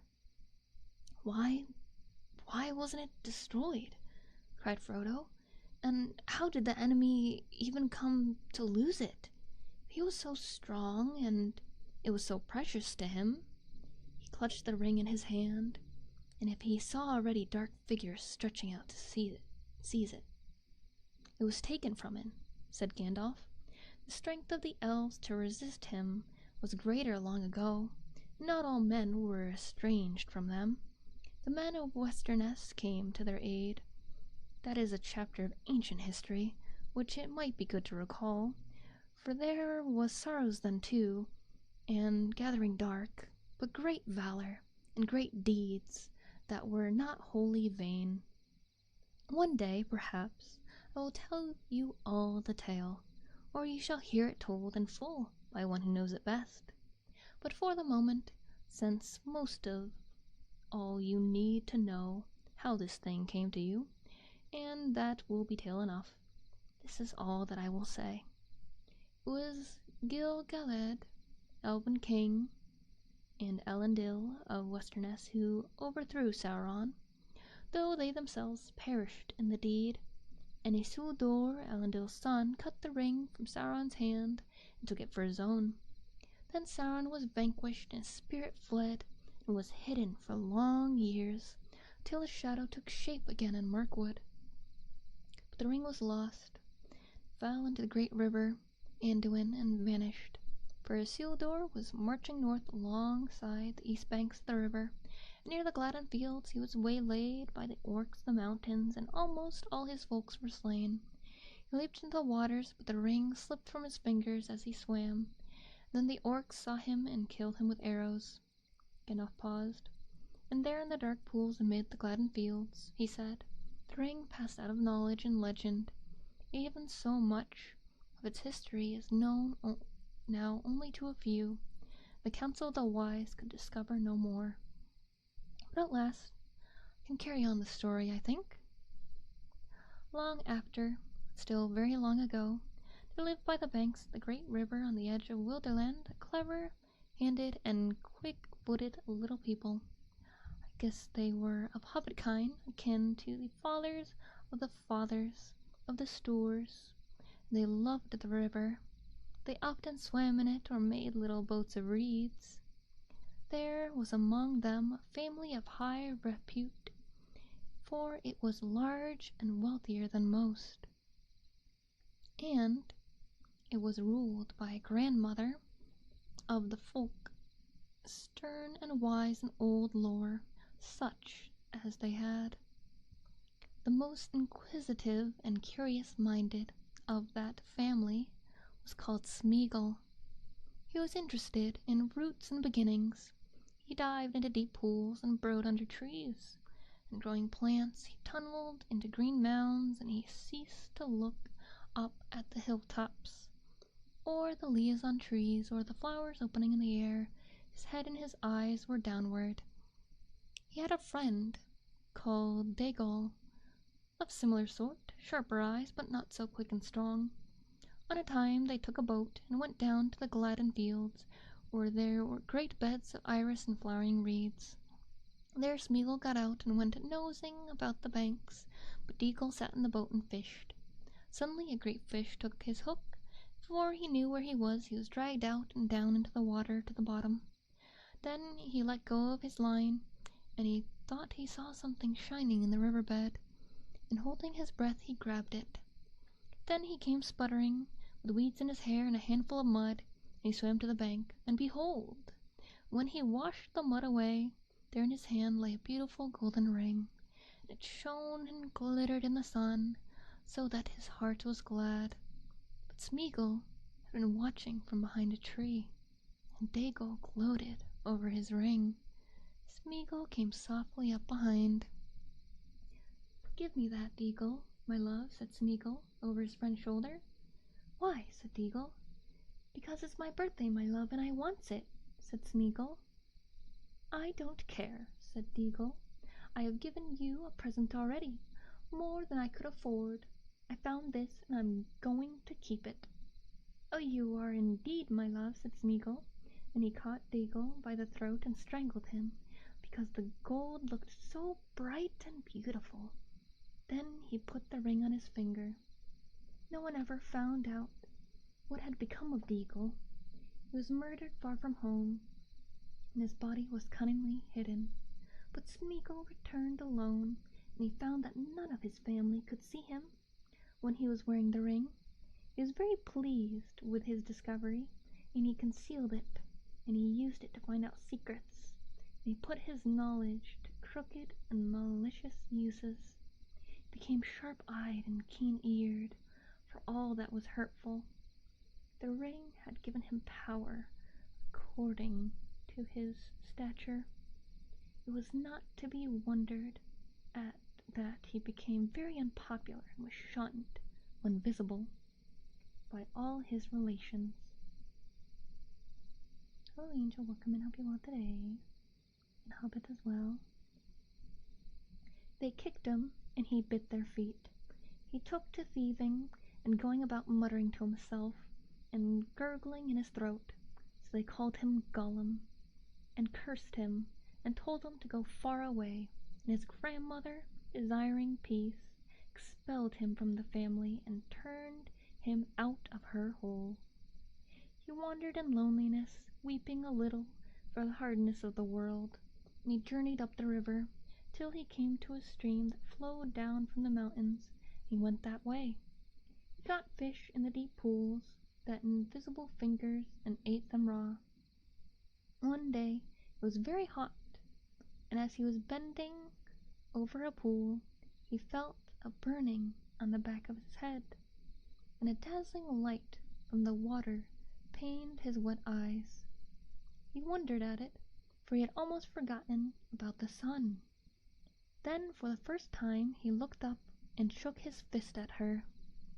But as he lowered his eyes, he saw far above the tops of the misty mountains, out of which the stream came, and he thought suddenly, it would be cool and shady under those mountains. The sun could not watch me there. The roots of those mountains could be roots indeed. There must be great secrets buried there which have not been discovered since the beginning. So he journeyed by night into the highlands, and he found a little cave out of which the dark stream ran. And he wormed his way like a maggot into the heart of the hills and vanished out of all knowledge. The ring went into the shadows with him, and even the Maker, when his power had begun to grow again, could learn nothing of it. "Gollum!" cried Frodo. "Gollum? Do you mean that this is the very Gollum creature that Bilbo met? How loathsome!" "I think it is a sad story," said the wizard. "It might have happened to others, even to some hobbits that I have known. I can't believe that Gollum was connected with hobbits." "However distantly," said Frodo with some heat. "What an abominable notion!" "It is true all the same," replied Gandalf. "About their origins, at any rate, I know more than hobbits do themselves. And even Bilbo's story suggests the kinship. There's a great deal in the background of their minds and memories that was very similar. They understood one another remarkably well, very much better than a hobbit would understand, say, a dwarf or an orc or even an elf. Think of the riddles they both knew, for one thing." "Yes," said Frodo, "though other folks besides hobbits ask riddles, and of much the same sort. And hobbits don't cheat. Gollum meant to cheat all the time. He was just trying to put poor Bilbo off his guard, and I dare say it amused his wickedness to start a game which might end in providing him with an easy victim. But if he lost, it would not hurt him." "Thank you for the follow, Pride in it. Thank you. "Oh, too true, I fear," said Gandalf. "But there was something else in it, I think, which you don't see yet. Even Gollum was not wholly ruined. He had proved tougher than even one of the wise would have guessed, as a hobbit might. There was a little corner of his mind that was still his own, and light came through it, as though a think in the dark, light out of the past. It was actually pleasant, I think, to hear a kindly voice again, bringing up memories of wind and trees and sun on the grass and such forgotten things. But that, of course, would only make the evil part of him angrier in the end, unless it could be conquered. Unless it could be cured." Gandalf sighed. "Alas, there is little hope of that for him." Thank you for the follow. Naughty girlfriend, thank you. "Alas, there's little hope of that for him, yet not no hope. No, not though he possessed the ring so long, almost as far back as he can remember, for it was long since he had worn it much. The black darkness it was seldom needed. Certainly he had never faded. He is thin and tough still, but the thing was eating up his mind, of course. The torment had become almost unbearable. All the great secrets under the mountains had turned out to be just empty night. There was nothing more to find out, nothing worth doing, only nasty, furtive eating and resentful remembering. He was altogether wretched. He hated the dark. and he hated light more. He hated everything, and the ring most of all. "What do you mean?" said Frodo. "Surely the ring was his precious and the only thing he cared for. But if he hated it, why didn't he get rid of it and go away and leave it?" "You ought to begin to understand, Frodo, after all you have heard," said Gandalf.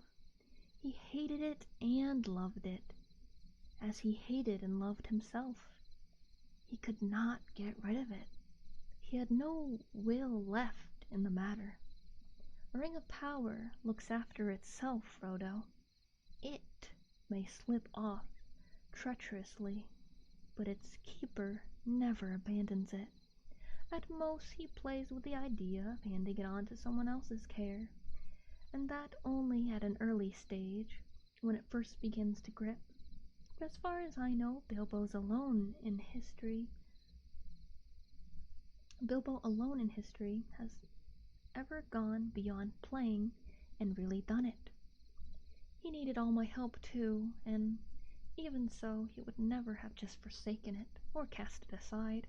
It was not Gollum, Frodo, the ring itself, that decided things. The ring left him. Take a sippy real quick.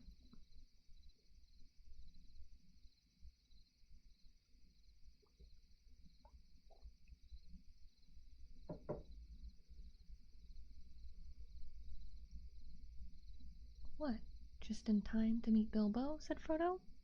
"Wouldn't the orc have suited it better?" "It is no laughing matter," said Gandalf. "Not for you. It was the strangest event in the whole history of the ring so far. Bilbo's arrival just at that time, and putting his hand on it blindly in the dark. There was more than one power at work, Frodo. The ring was trying to get back to its master. It had slipped from Isildur's hand and betrayed him. Then, when a chance came, it caught poor Daigle, and he was murdered. And after that, Gollum, it had devoured him. It could make no further use of him. He was too small and mean, and as long as it stayed with him, he would never leave his deep pool again. So now, when its master was awake once more and sending out his dark thoughts from Mirkwood, it abandoned Gollum, only to be picked up by the most unlikely person imaginable, Bilbo from the Shire. Behind that, there is something else at work, beyond any design of the ringmaker. I can put it no plainer than by saying that Bilbo was meant to find the ring, and not by its maker. In which case you are also meant to have it. And that may be an encouraging thought." "It is not?" said Frodo. "Though I am not sure that I understand you. But how have you learned all about the ring, and about Gollum? Do you really know it all, or are you just guessing still?" Gandalf looked at Frodo. His eyes glinted. "I knew much, and I have learned much," he answered, "but I am not going to give an account of all my doings to you. The history of Elendil and Isildur and the One Ring is known to all the wise. Your ring is shown to be the One Ring by the fire writing alone, apart from any other evidence." "And when did you discover that?" asked Frodo, interrupting. "Just now in this room, of course," answered the wizard sharply, "but I expected to find it. I have come back from dark journeys and long searched to make the final test. It is the last proof, and all is now only too clear. Making out Gollum's part and fitting it into the gap in the history required some thought. I may have started with guesses about Gollum, but I am not guessing now. I know I have seen him." "You have seen Gollum?" exclaimed Frodo in amazement. "Yes, the obvious thing to do, of course, if one could. I tried long ago, but I have managed it at last." "Then what happened after Bilbo escaped from him? Do you know that?" "Not so clearly, but I have told you in what Gollum was willing to tell, though not, of course, in the way I have reported it. Gollum is a liar, and you have to sift his words. For instance, he called the ring his birthday present, and he stuck to that. He said it came from his grandfather, and who had lots of beautiful things of the kind, a ridiculous story.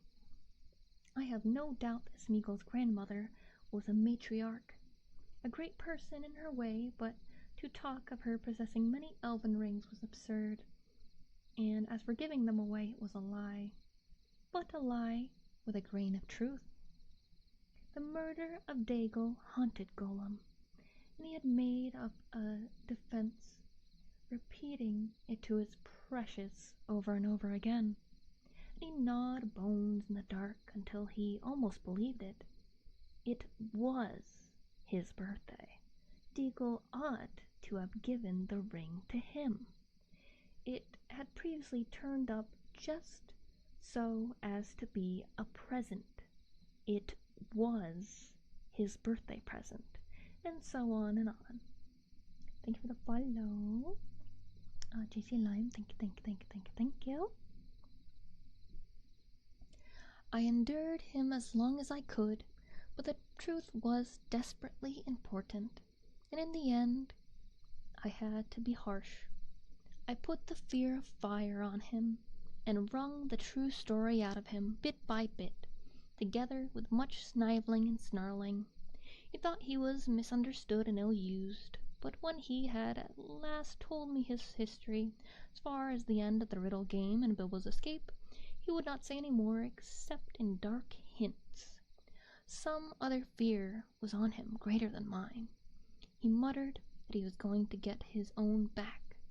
People would see if he would stand being kicked and driven into a hole and then robbed. Golem had good friends now, good friends and very strong, that would help him.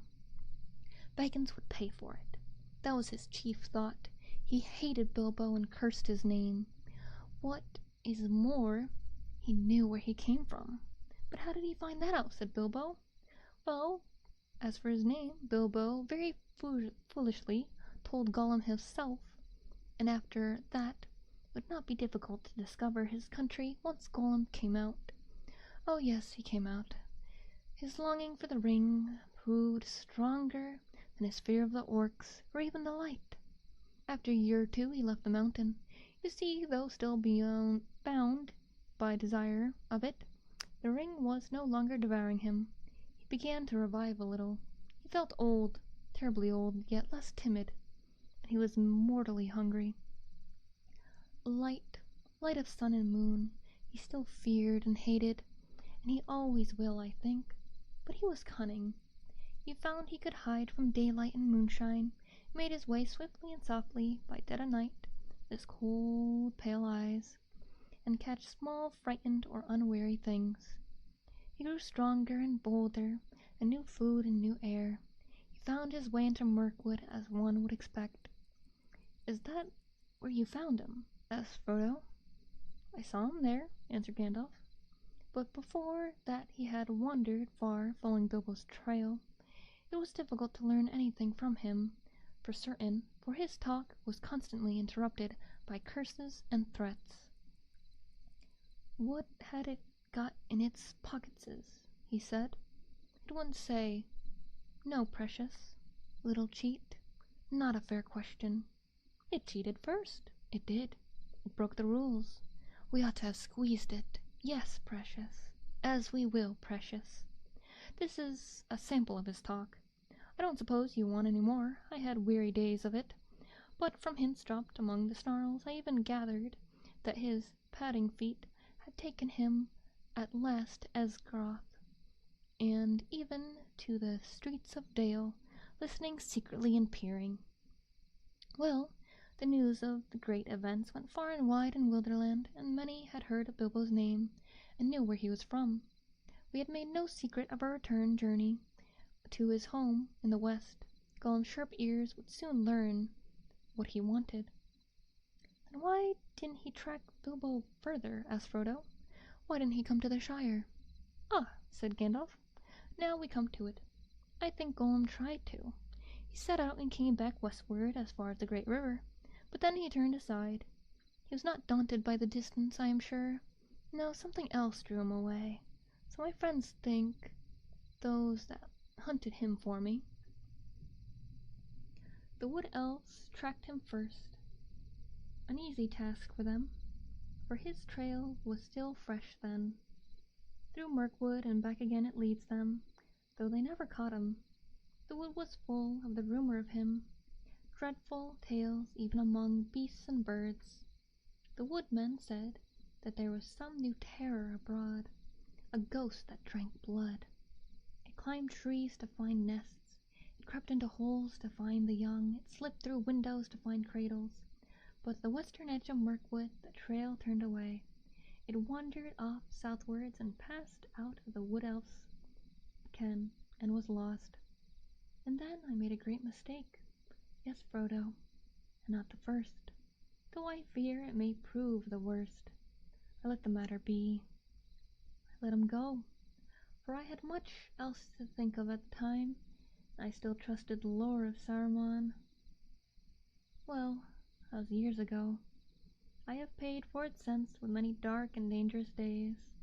The trail was long cold when I took it up again, after Bilbo left here, and my search would have been in vain, but for the help that I had from our friend Aragorn, the greatest traveler and huntsman of this age of the world.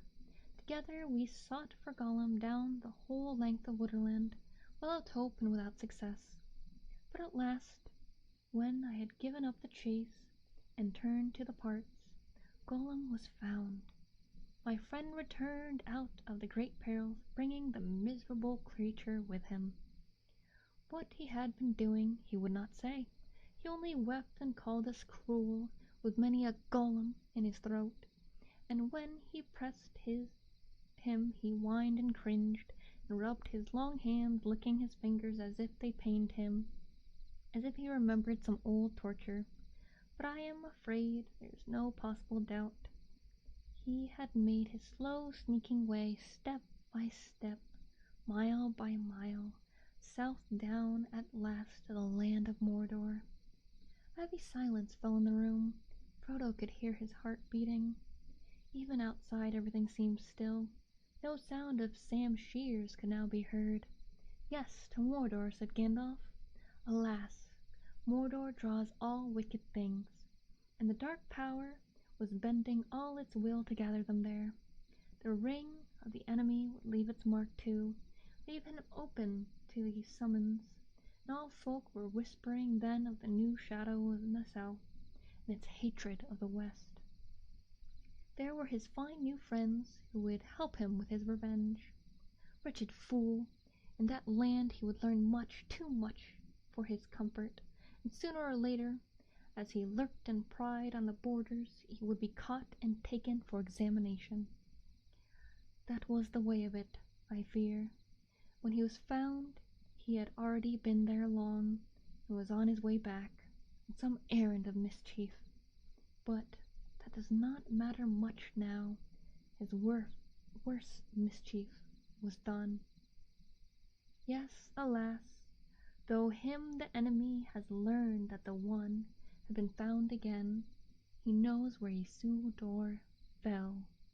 He knows where Gollum found his ring. Thank you for the follow, Zad. Thank you. He knows that it is a great ring, for it gave long life. He knows that it is not one of the three, for they have never been lost, and they endure no evil.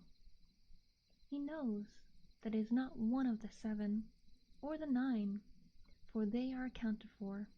He knows that it is the one, and he has at last heard, I think, of hobbits and the Shire. Oh, thank you for sipping the stretch. We'll do that real quick. We got a couple more pages to this chapter, and maybe we'll start the next one.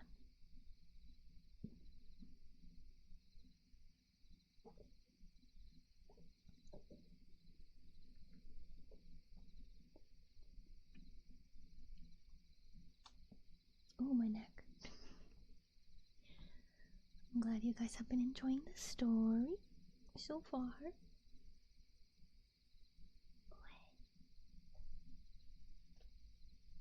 Thank you for the follow. But thank you. Heard that? I am very crackly. Very crackly.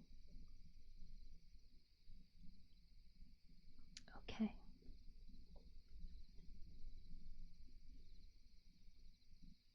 The Shire, he may be seeking for it now, if he has not already found out where it lies. Indeed, Frodo, I fear that he may even think that the long unnoticed name of Baggins has become important. But this is terrible, cried Frodo, far worse than the worst thing I imagined from your hints and warnings. Oh, Gandalf, best of friends, what am I to do? For now I am really afraid. What am I to do? What a pity that Bilbo did not stab that vile creature when he had the chance. Pity? It was pity that stayed his hand. Pity and mercy. Not to strike without need. And he has been well rewarded, Frodo. Be sure that he took so little hurt from the evil and escaped in the end. Because he began his ownership of the ring, so with pity. Yes, I will be reading the entire Lord of the Rings series.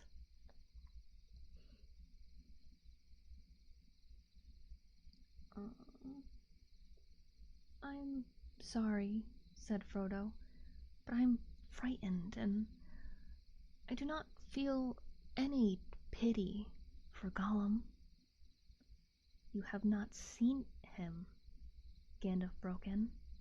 No, and I don't want to, said Frodo. I can't understand you. Do you mean to say that you and the elves have let him live on after all those horrible deeds? Now, at any rate, he is as bad as an orc, and just an enemy. He deserves death. Deserves it? I dare say he does. Many that live deserve death, and some that die deserve life.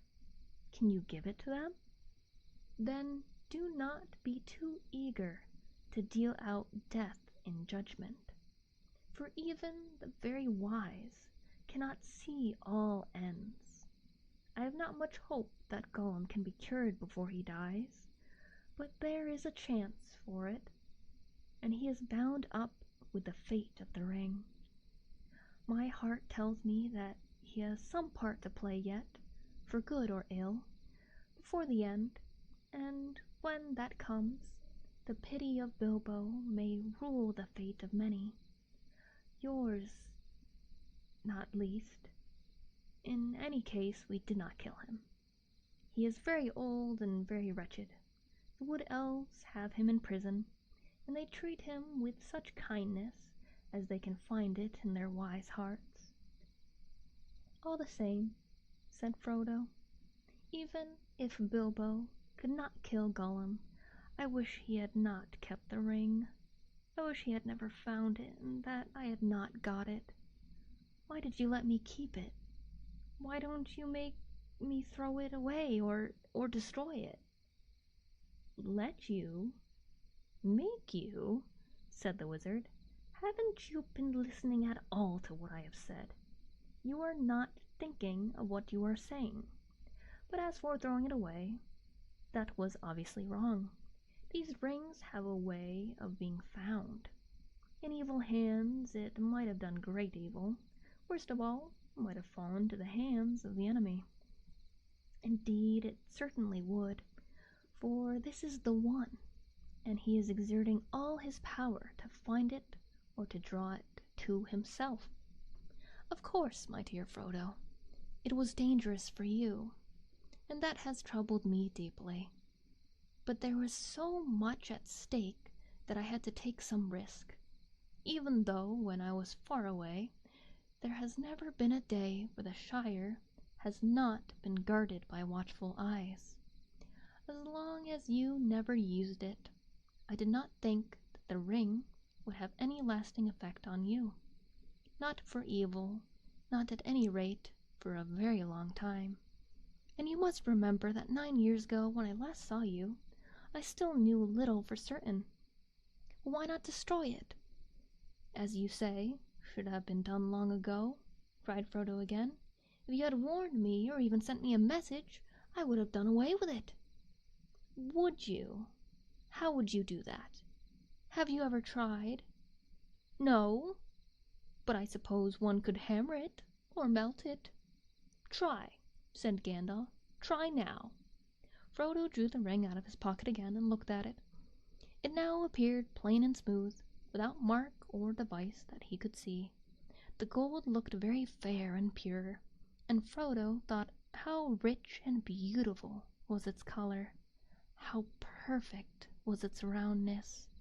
It was an admirable thing, and altogether precious. When he took it out, he had intended to fling it from him into the very hottest part of the fire, but he found now that he could not do so, not without great struggle.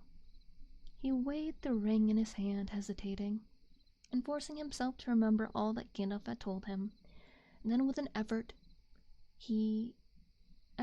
of will he made a movement, as if to cast it away, but he found that he had put it back in his pocket.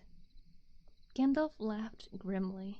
You see, already you too, Frodo, cannot easily let it go, nor will to damage it.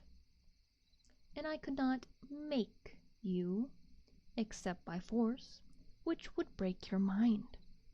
But as for breaking the ring, force is useless. Even if you took it and struck it with a heavy sledgehammer, it would make no dint in it. It cannot be unmade by your hands, or by mine. Your small fire, of course, would not melt even ordinary gold. This ring has already passed through it unscathed, and even unheated. But there is no smith's forge in this shire that could change it at all. Not even the anvils and furnaces of the dwarves could do that. It had been said that dragon fire could melt and consume the rings of power, but there is not now any dragon left on earth in which the old fire is hot enough. Nor was there ever any dragon, not even Ancalagon the Black, who could have harmed the one ring, the ruling ring, that was made by Sauron himself. There is only one way to find the cracks of doom in the depths of Oraduin, the Fire Mountain, and cast the rings in there. If you really wish to destroy it, to put it beyond the grasp of the enemy forever. I do really wish to destroy it, cried Frodo, or well, to have it destroyed. I am not made for perilous quests. I wish I have never seen the ring. Why did it come to me? Why was I chosen? Such questions cannot be answered, said Gandalf. You may be sure that it was not for any merit that others do not possess, not for power or wisdom at any rate, but you have been chosen, and you must therefore use such strength and heart and wits as you have. But I have so little of any of these things. You are wise and powerful. Will you not take the ring? No, cried Gandalf, springing to his feet. With that power I should have power too great and terrible, and over me the ring would gain a power still greater and more deadly. His eyes flashed, and his face was lit as by a fire within. Do not tempt me, for I do not wish to become like the Dark Lord himself. Yet the way of the ring to my heart is by pity, pity for weakness and the desire of strength to do good. Do not tempt me. I dare not take it, not even to keep it safe unused. The wish to wield it would be too great for my strength. I shall have such need of it. Great peril lies before me. He went to the window and drew aside the curtains and the shutters. Sunlight streamed back again into the room. Sam passed along the path outside whistling. And now, said the wizard, turning back to Frodo. "The decision lies with you, and I will always help you." He laid his hand on Frodo's shoulder. "I will help you bear this burden, as long as it is yours to bear. For we must do something soon. The enemy is moving." There was a long silence. Gandalf sat down again and puffed at his pipe, as if lost in thought. His eyes seemed closed, but under the lids he was watching Frodo intently. Frodo gazed fixedly on the red embers of the hearth until they filled all his vision, and he seemed to be looking down into profound walls of fire. He was thinking of the fabled cracks of doom and the terror of the fiery mountain. "Well," said Gandalf at last, "what are you thinking about? Have you decided what to do?" "No," answered Frodo, coming back to himself out of darkness, and finding to his surprise that it was not dark, and that out of the window he could see the sunlit garden. "Or perhaps yes. As far as I understand what you have said, I suppose I must keep the ring and guard it. At least for the present, whatever it may do to me." "Whatever it may do, it will be slow. Slow to evil, if you keep it with that purpose," said Gandalf. "I hope so," said Frodo, "but I hope that you may find some other better keeper soon. But in the meanwhile, it seems that I am a danger to all that live near me. I cannot keep the ring and stay here. I ought to leave Bag End, leave the Shire, leave everything and go away." He sighed. "I should like to save the Shire, if I could, though there have been times where I thought the inhabitants too stupid and dull for words, and have felt that an earthquake or an invasion of dragons might be good for them, but I don't feel like that now. I feel that as long as the Shire lies behind, safe and comfortable, I shall find wandering more bearable. I shall know that somewhere there is a firm foothold, even if my feet cannot stand there again. Of course, I have sometimes thought of going away, but I imagine that of a kind of holiday, a series of adventures like Bilbo's or better, ending in peace. But this would mean exile, a flight from danger into danger, drawing it after me. But I suppose I must go alone, if I am to do that and save the Shire. But I feel very small and very uprooted, and well, desperate. The enemy is so strong and terrible." He did not tell Gandalf, but he was speaking a great desire to follow Bilbo.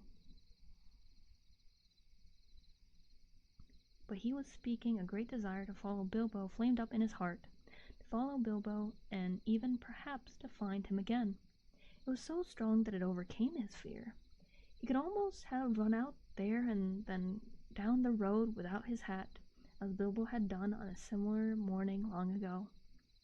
"My dear Frodo," exclaimed Gandalf, "hobbits really are amazing creatures, as I have said before. You can learn all that there is to know about their ways in a month, and yet after 100 years they can still surprise you in a pinch. I hardly expected to get such an answer, not even from you. But Bilbo made no mistake in choosing his heir, though the little thought how important it would prove. I am afraid you are right. The ring will not be able to stay hidden in the Shire much longer, and for your own sake, as well as for others, you will have to go, and leave the name of Baggins behind you. The name will not be safe to have outside the Shire or in the wild. I will give you a traveling name now. Where you go as Mr. Underhill. But I don't think you need to go alone. Not if you know of anyone you can trust, and who would be willing to go by your side, and that you would be willing to take into unknown perils. But if you look for a companion, be careful in choosing, and be careful what you say, even to your closest friends. The enemy has many spies and many ways of hearing. Suddenly, he stopped, as if listening. Frodo became aware that all was very quiet, inside and outside. Gandalf crept to one side of the window. Then, with a dart, he sprang to the sill and thrust a long arm out and downwards. There was a squawk, and up came Sam Gamgee's curly head hauled by one ear. "Well, well, bless my beard," said Gandalf. "Sam Gamgee, is it? Now what may you be doing?" "Lord bless you, Mr. Gandalf, sir," said Sam. "Nothing.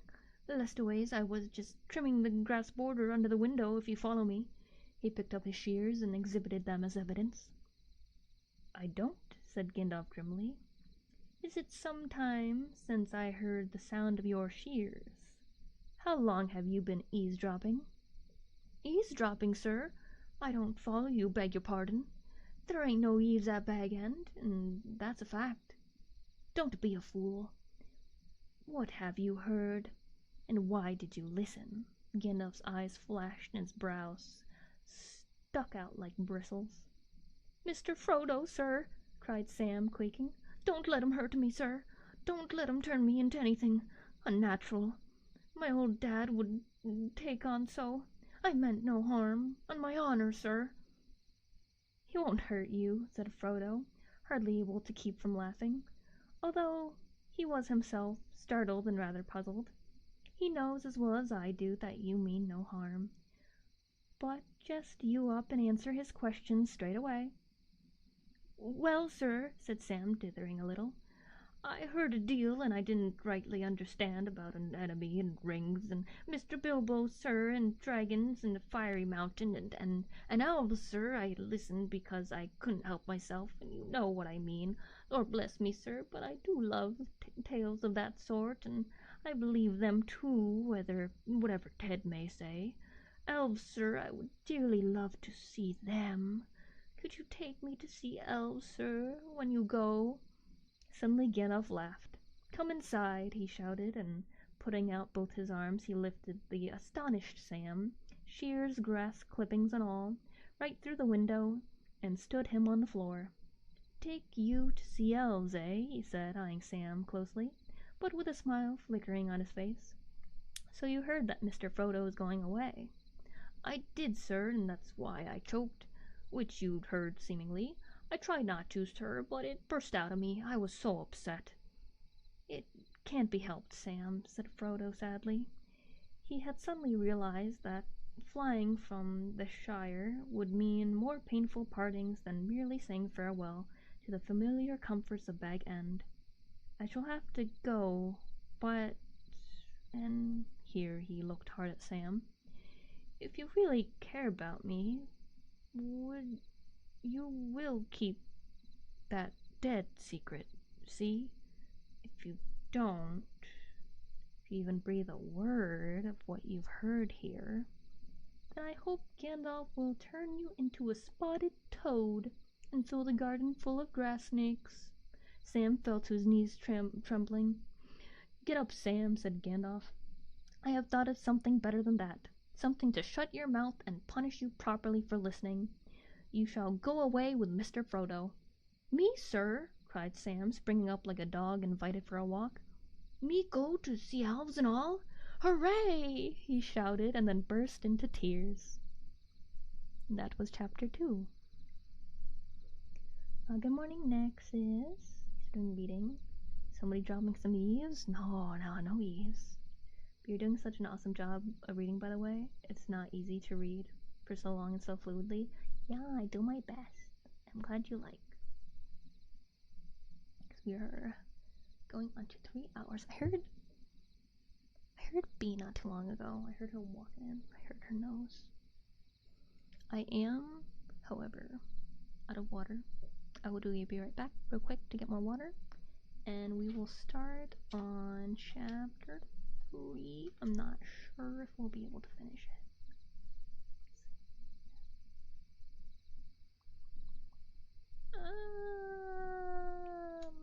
Probably not, but we'll get a ways into it. Yes, it is a very long book. But yeah, I'll get water real quick.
Got be some more food while I was at it.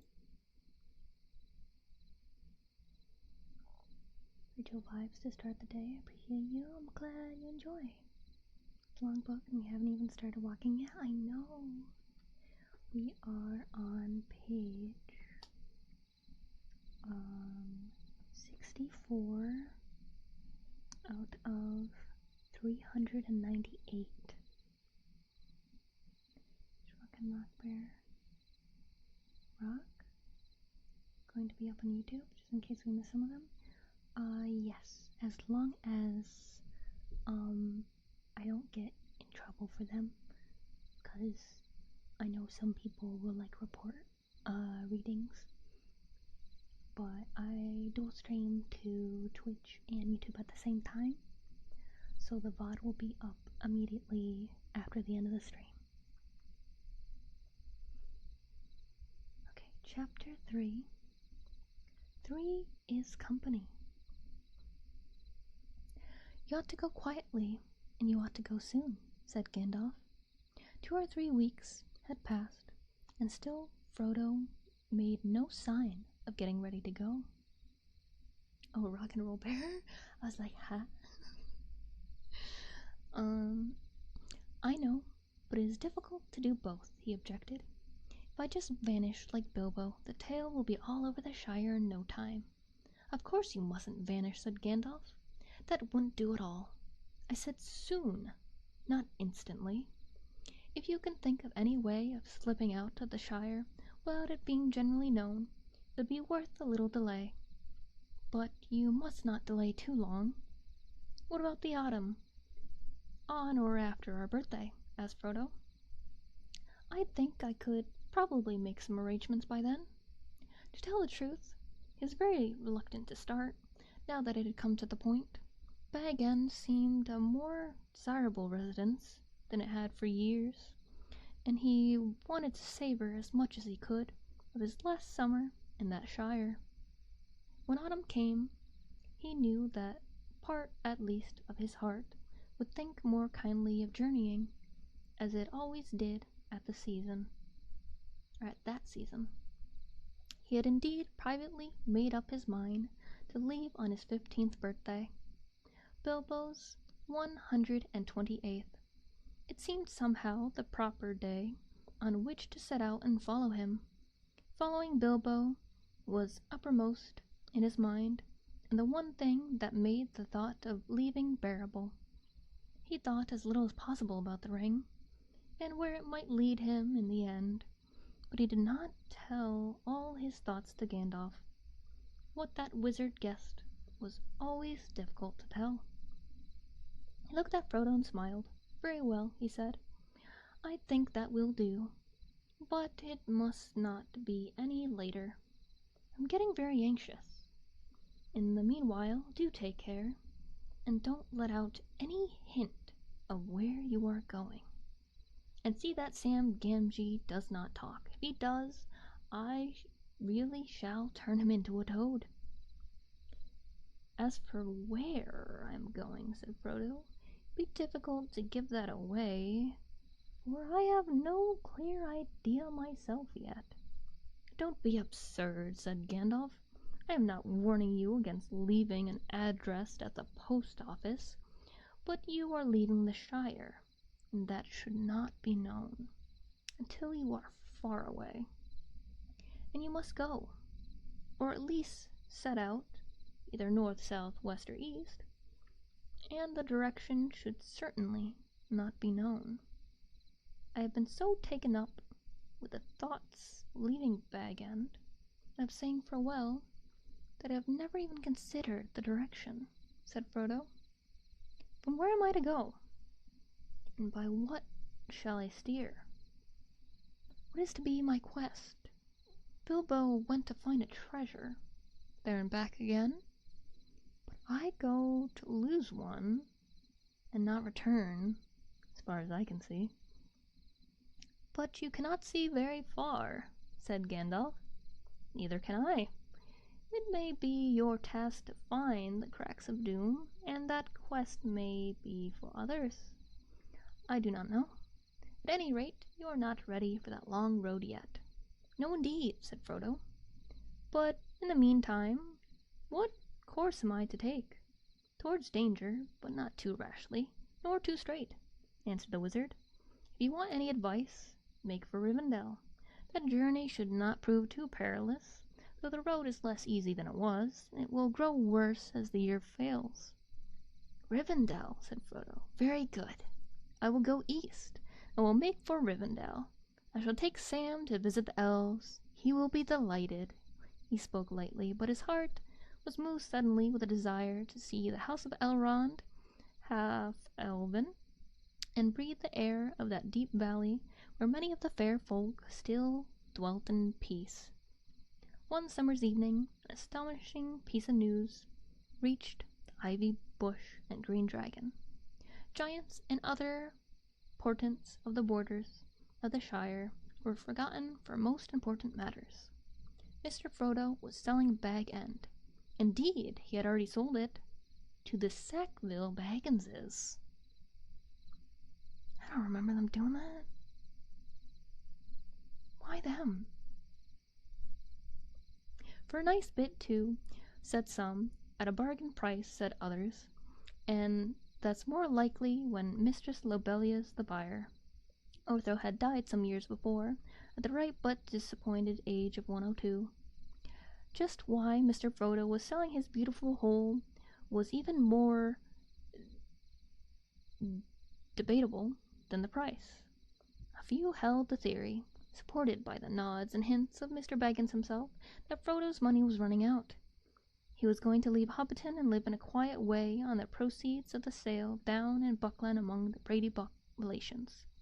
As far from the Saxville Bagginses as may be, some added, but so firmly fixed that the notion of the immeasurable wealth of Bagginses of Bag End became the most found this hard to believe, harder than any other reason or unreason that their fancy could suggest. To most it suggested a dark and yet unrivaled plot by Gandalf. Though he kept himself very quiet and did not go about by day, it was known that he was hiding up in Bag End. But however removal might fit it in with the designs of his wizardry, there's no doubt about the fact Frodo Baggins was going back to Buckland. Yes, I shall be moving this autumn, he said. Mary Brandybuck is looking out for a nice little hole for me and perhaps a small house. As a matter of fact, with Mary's help, he had already chosen and bought a little house at Crick Hollow in the country beyond Buckleberry. To all but Sam, he pretended he was going to settle down there permanently. The decision to set out eastwards had suggested the idea to him, for Buckland was on the eastern borders of the Shire, and he had lived there in childhood. His going back would at least seem credible. Gandalf stayed in the Shire for over 2 months. Then one evening at the end of June, soon after Frodo's plan had been finally arranged, he suddenly announced that he was going off again next morning. Only for a short while, I hope, but I'm going down beyond the southern borders and get some news if I can. I have been idle longer than I should.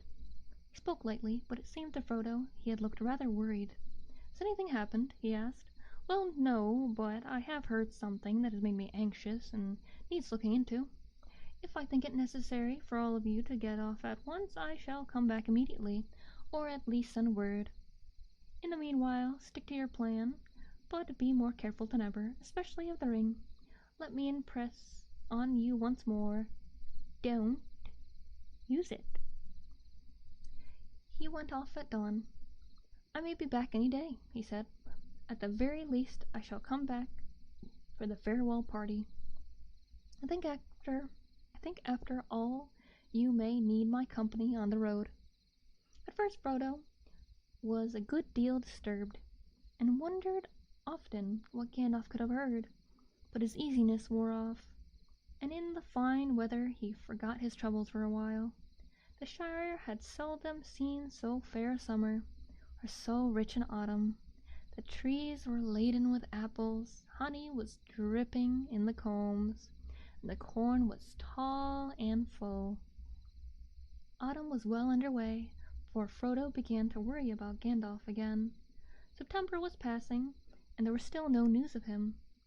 The birthday and his removal drew nearer, and still he did not come, or send word. Bag End began to be busy. Some of Frodo's friends came to stay and help him with the packing.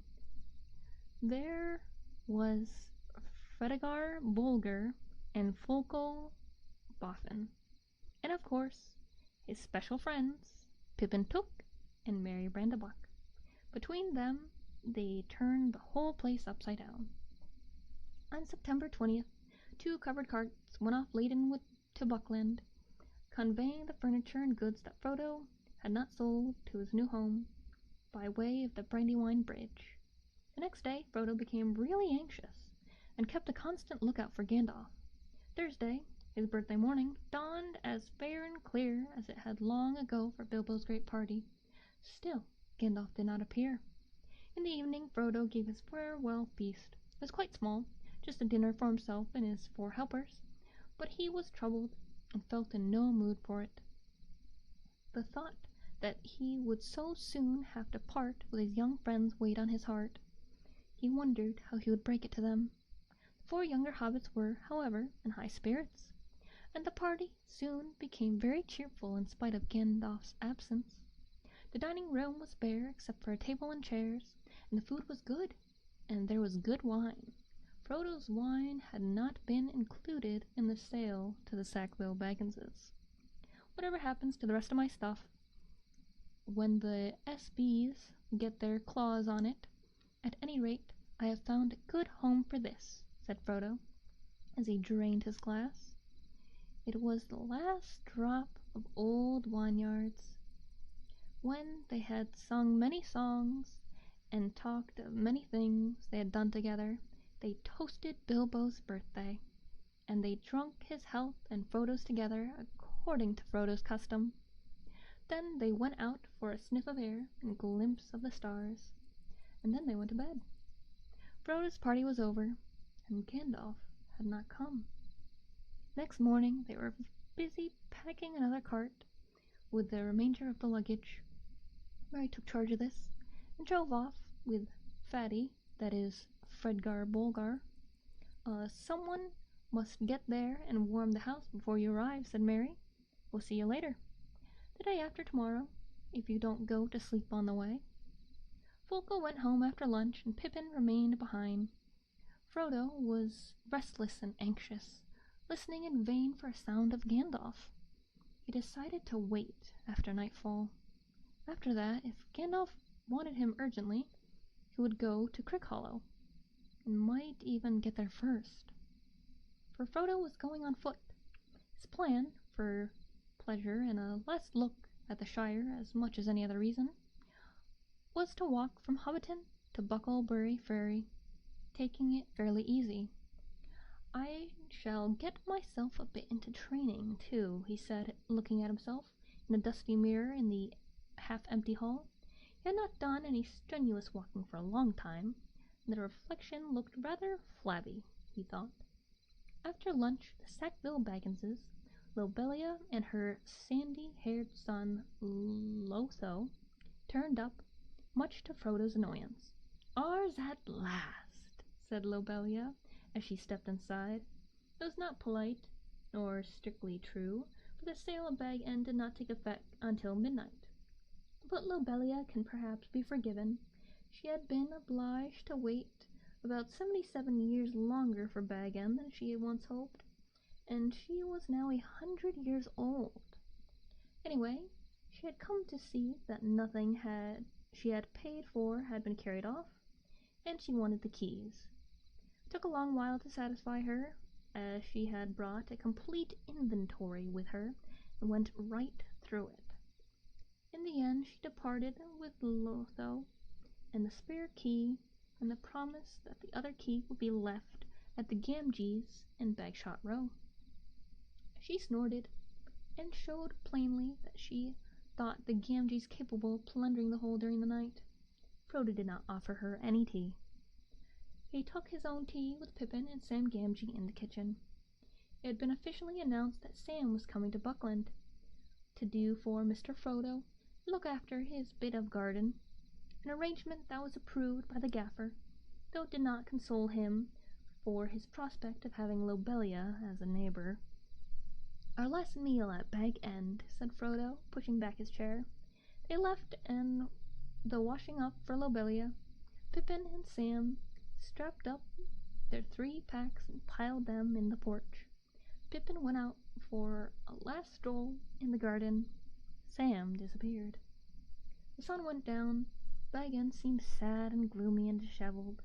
Frodo wandered around the familiar rooms, and saw the light of the sunset fade on the walls, and shadows creep out of the corners. It grew slowly dark indoors. He went out and walked down to the gate at the bottom of the path, and then on a short way down the hill road. He half expected to see Gandalf come striding up through the dusk. The sky was clear, and the stars were growing bright. "It's going to be a fine night," he said aloud. "That's good for a beginning. feel like walking. Can't bear any more hanging about. I'm gonna start, and Gandalf must follow me." He turned to go back and then stopped, for he heard voices just round the corner by the end of Bagshot Row. One voice was certainly the old gaffer's, the other was strange and somewhat unpleasant. He could not make out what it said, but he heard the gaffer's answers, which were rather shrill. The old man seemed put out. "No, Mr. Baggins has gone away. Went this morning, and my Sam went with him. Away all his stuff went. Yes, sold out and gone, I tell ye. Why?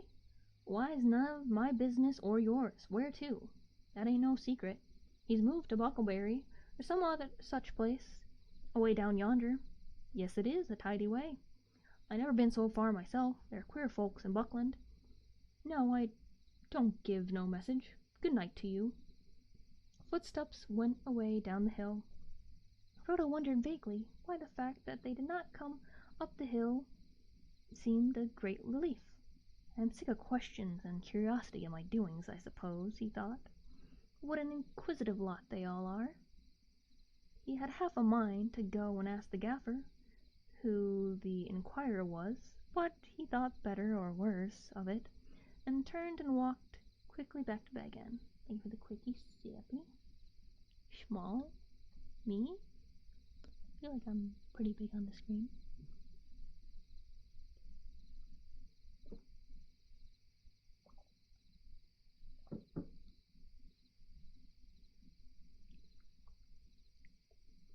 Pippin was sitting on his pack in the porch.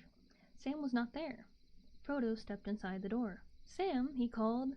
"Sam, time." "Coming, sir," came the answer from far within, followed soon by Sam himself wiping his mouth. He had been saying farewell to the beer barrel in the cellar. "All aboard, Sam," said Frodo. "Yes, sir. I'll last for a bit now, sir."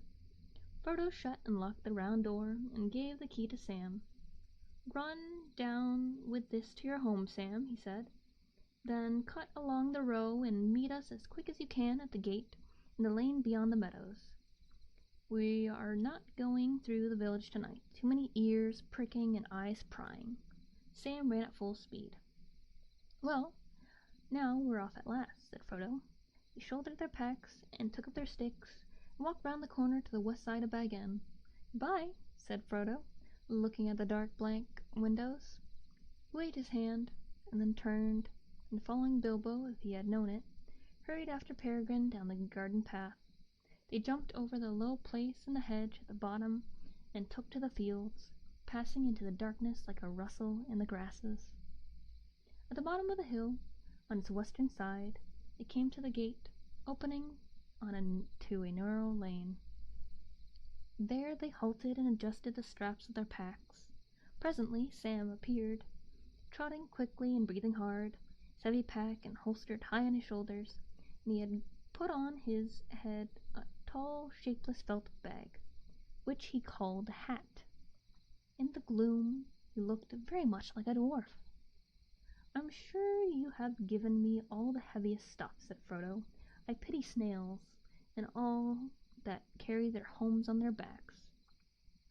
"I could take a lot more yet, sir. My pack is quite light," said Sam, stoutly and untruthfully. "No, you don't, Sam," said Pippin. "It is good for him. He's got nothing except what he ordered us to pack. He's been slack lately, and he'll feel the weight less when he's walked off some of his own." "Be kind to a poor old hobbit," laughed Frodo. "I shall be as thin as a willow wand, I'm sure, before I get to Buckland. But I am talking nonsense.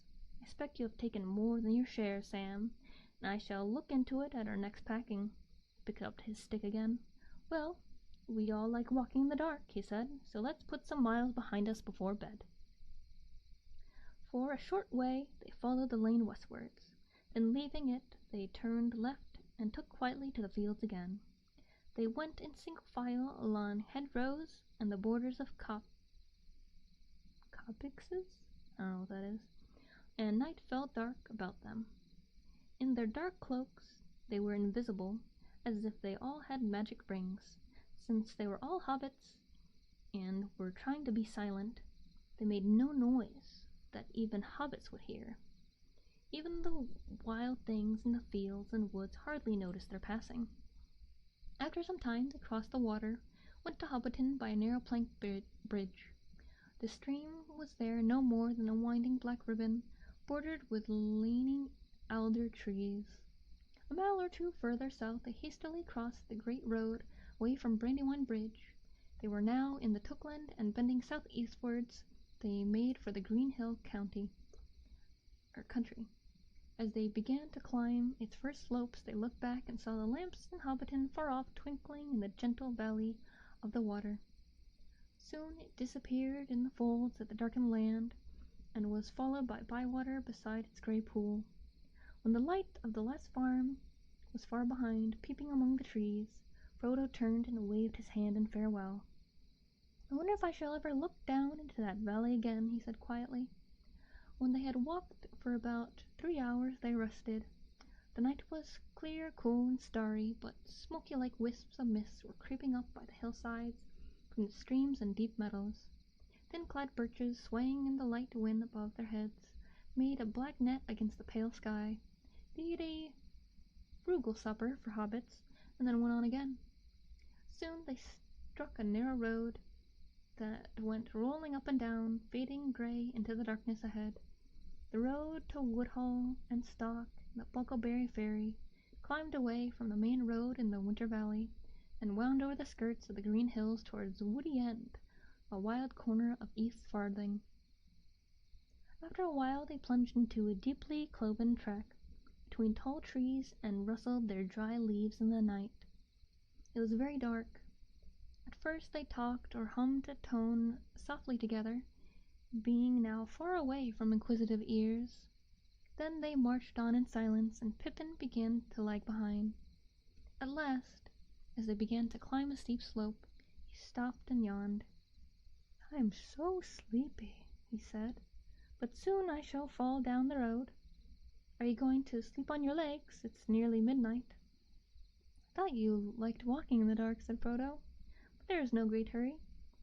Mary expects us some time the day after tomorrow, but that leaves us nearly 2 days more. We'll halt at the first likely spot." "The wind's in the west," said Sam. "If we get to the other side of this hill, we shall find a spot that is sheltered and snug enough, sir.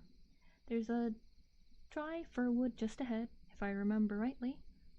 Sam knew the land well, within 20 miles of Hobbiton, but that was the limit of his geography. Just over the top of the hill they came on a perch of firwood. Leaving the road they went in the deep resin-scented darkness of the trees, gathered dead sticks and cones to make a fire. Soon they had a merry crackle of flame at the foot of a large fir tree, and they sat round it for a while, until they began to nod. "Come in, Bean Red. Thank you for the follow. Thank you." Then each in an angle of the great tree's roots they curled up in their cloaks and blankets, and were soon fast asleep.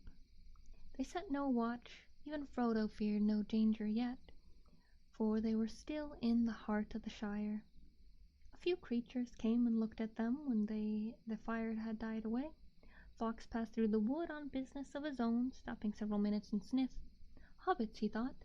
Well, what next? I have heard of strange doings in this land, but I have seldom heard of hobbits sleeping out of doors under a tree. 3 of 'em.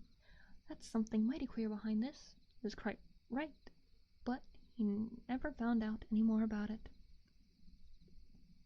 Morning came, pale and clammy. Frodo woke up first, and found that a tree root had made a hole in his back, and his neck was stiff. Walking for pleasure, why didn't I drive, he thought, as he usually did at the beginning of an expedition. If all my beautiful feather beds are sold to the Saxel Bagginses, these tree roads would do them good. He stretched. "Wake up, hobbits," he cried. "It's a beautiful morning." "What's beautiful about it?" said Pippin, peering over the edge of his blanket with one eye.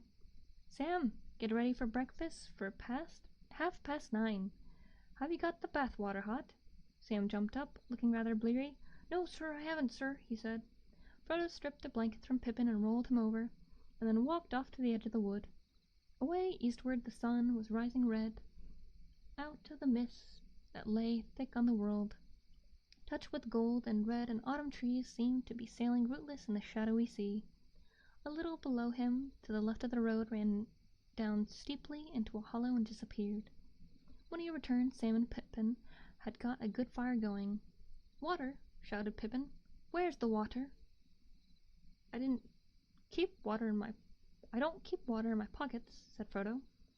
"We thought you had gone to find some," said Pippin, busy setting out the food and cups. "You'd better go now." "You can come too," said Frodo, "and bring all the water bottles." There was a stream at the foot of the hill. They filled their bottles and the small camping kettle at a little fall where the water fell a few feet over an outcrop of gray stone. It was icy cold, and they spluttered and puffed as they bathed their faces and hands. When their breakfast was over, and their packs all tucked up again, it was after 10 o'clock, and the day was beginning to turn fine and hot.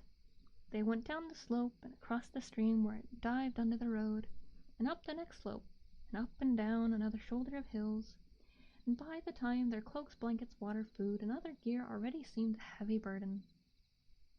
The day's march promised to be warm and tiring work. After some miles, however, the road ceased to roll up and down, to climb to the top of a steep bank in a weary, zigzagging sort of way, and then prepared to go down for the last time. In front of them they saw the lower lands dotted with small clumps of trees that melted away in the distance to a brown woodland haze. They were looking across the woody end towards the Brandywine River. The road wound away before them like a piece of string. "The road goes on forever," said Pippin, "but I can't remember the rest."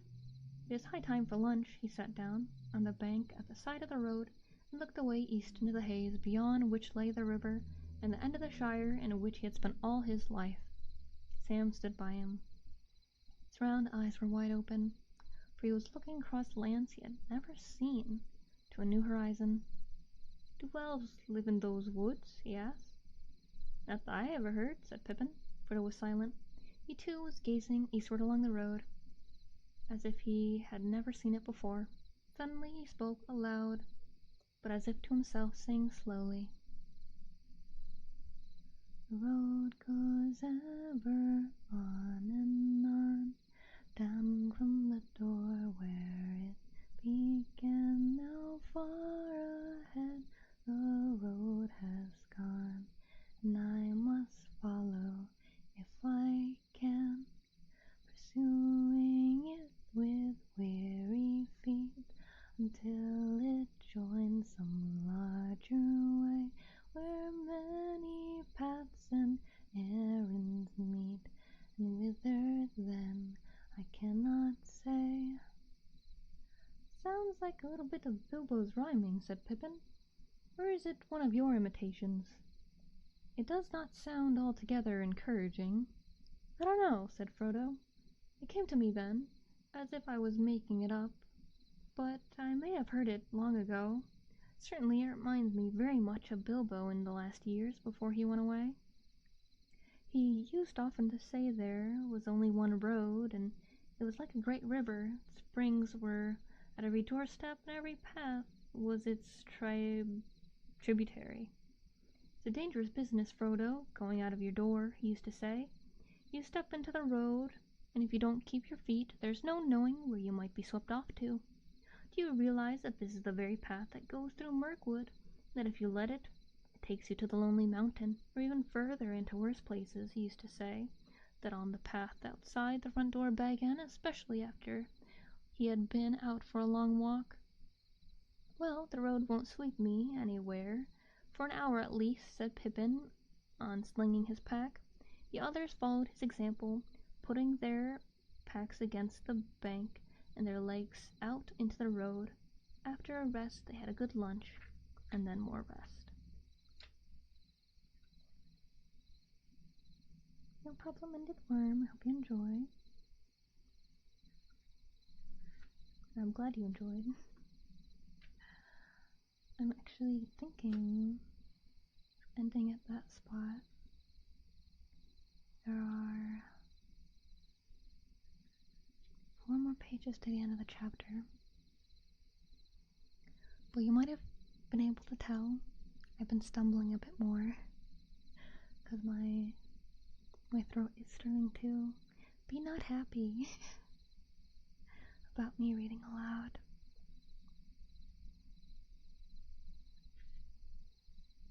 So I should probably pause there before I make my throat worse, so that I can still spend time with you guys tomorrow and so on. That was a minor pun.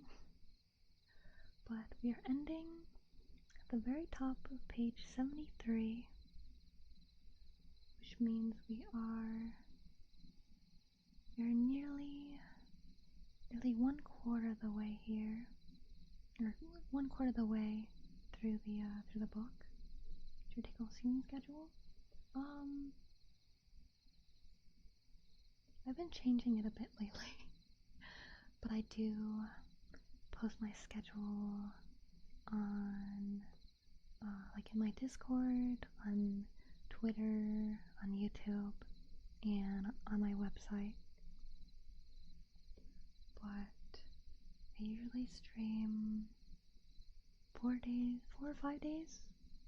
5 days a week. Sundays are community days.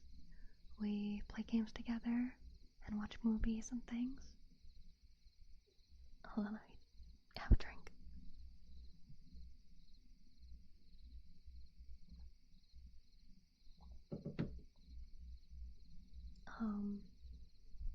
I'll probably be doing these readings around the same time. Whatever time zone you're in, I'll probably be starting around the same time, or maybe even later. I might have some where I start whatever time was, like 24 minutes ago for you. Oh, there's B. Hi, sweetie. Did you tell her I was ending? We can have cuddles soon, okay, B? Love you. Oh, thank you, Nexus. Thank you.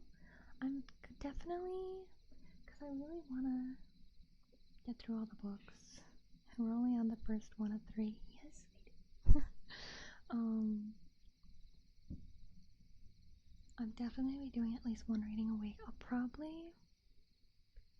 We'll see how my throat goes after today. I'm hoping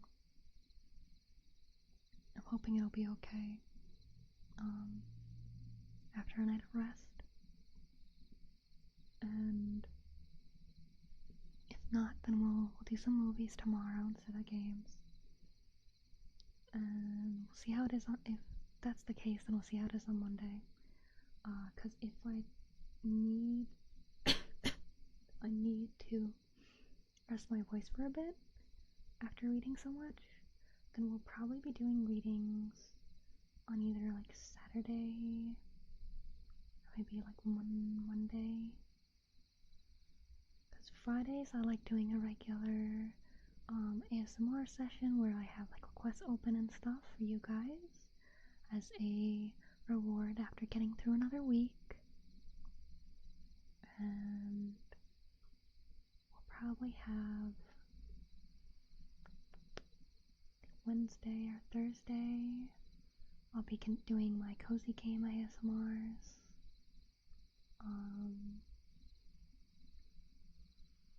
We shall see. I am easing my way into what used to be my old schedule, I suppose. I used to stream on the later end if you're in the United States,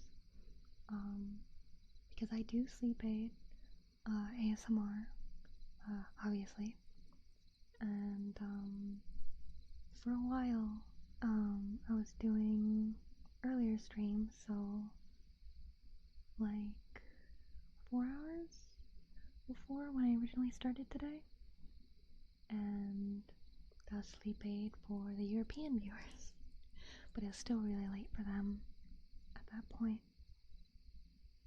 But I'm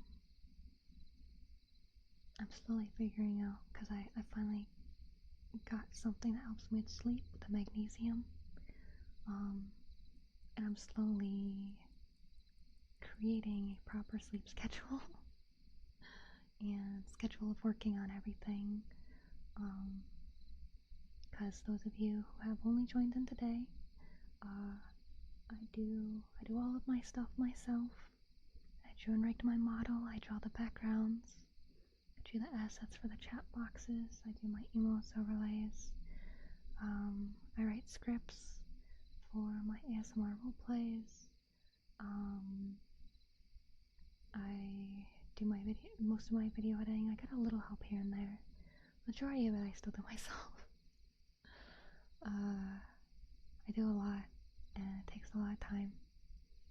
So I'm trying to figure out just the best schedule to do everything. I have a positive affirmation posting every day on YouTube, and I've been starting to do a clip from games on YouTube every day as well. It's been a while since I did a normal ASMR video, but I promise I'll get back to those. I just needed a little more time, a couple more weeks to get ahead on shorts, and finish my scripts for the Christmas videos, because I want to do 12 days of Christmas. But all wholesome fun, nice cozy time as always. Thank you guys for joining me. I appreciate it. I'm glad that I can share my favorite book with you guys. Your art style as well. Brill stuff. I'm afraid I don't know what Brill means, but I assume good. I feel like I just improved a good step recently. That's why I have the new profile picture and banner. Thank you for the follow. Rocked Boy, thank you. B works very hard to make sure we both have a wonderful experience. Appreciate all the work you do, B. I'm glad. Because you guys mean a lot to me. You guys are my friends. And I'm very blessed to have you all. And I appreciate you spending your time with me. And I really wanna repay you guys for that kindness. And you guys have helped me a lot too. Ariam, what's in a lollipop about now? Oh yeah, I was gonna do it, Ariam, I forgot. I'll do it like tomorrow or something. Really awesome, man. No free folk go with you. Shrimp on your faces. Thank you, Sherlock. Thank you. Maybe I should have reading just be a part of our like every week. Cause I have The Lord of the Rings and The Hobbit. I did read Hobbit a couple years ago, but maybe I'll read it again after The Lord of the Rings. We'll watch all the movies, the extended versions, after my readings. Maybe we'll do it after every book, or maybe because doing it all at once would be a lot. It'd be a lot.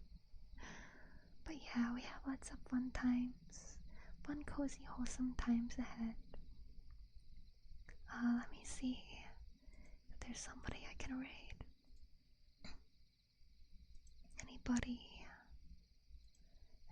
doing cozy, wholesome ASMR as well?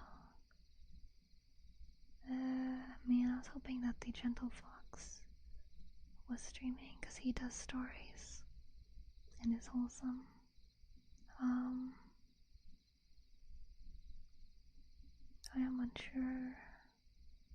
unsure where to go. Oh, my VTuber son is streaming. He's making a Gundam. He's very silly. And he's a big nerd. So if you like Gundam or what is it, Kamen Rider, you can yap with him for a while. And he usually has anime music from like magical girl shows playing, but we shall see. But thank you guys again. I love you guys very, very much. Good night, cheek kisses if you're going to sleep. Love you. Bye bye, bye bye. Love you. Bye. Wait, I forgot to press the button. My bad. after a great time along. Besides gonna be movies in the future? Then you guys spend a lot? Yeah. No problem. Okay, this is it for the time. Bye bye bye. Love you, love you. Love you, love you. Bye bye bye. YouTube is always here.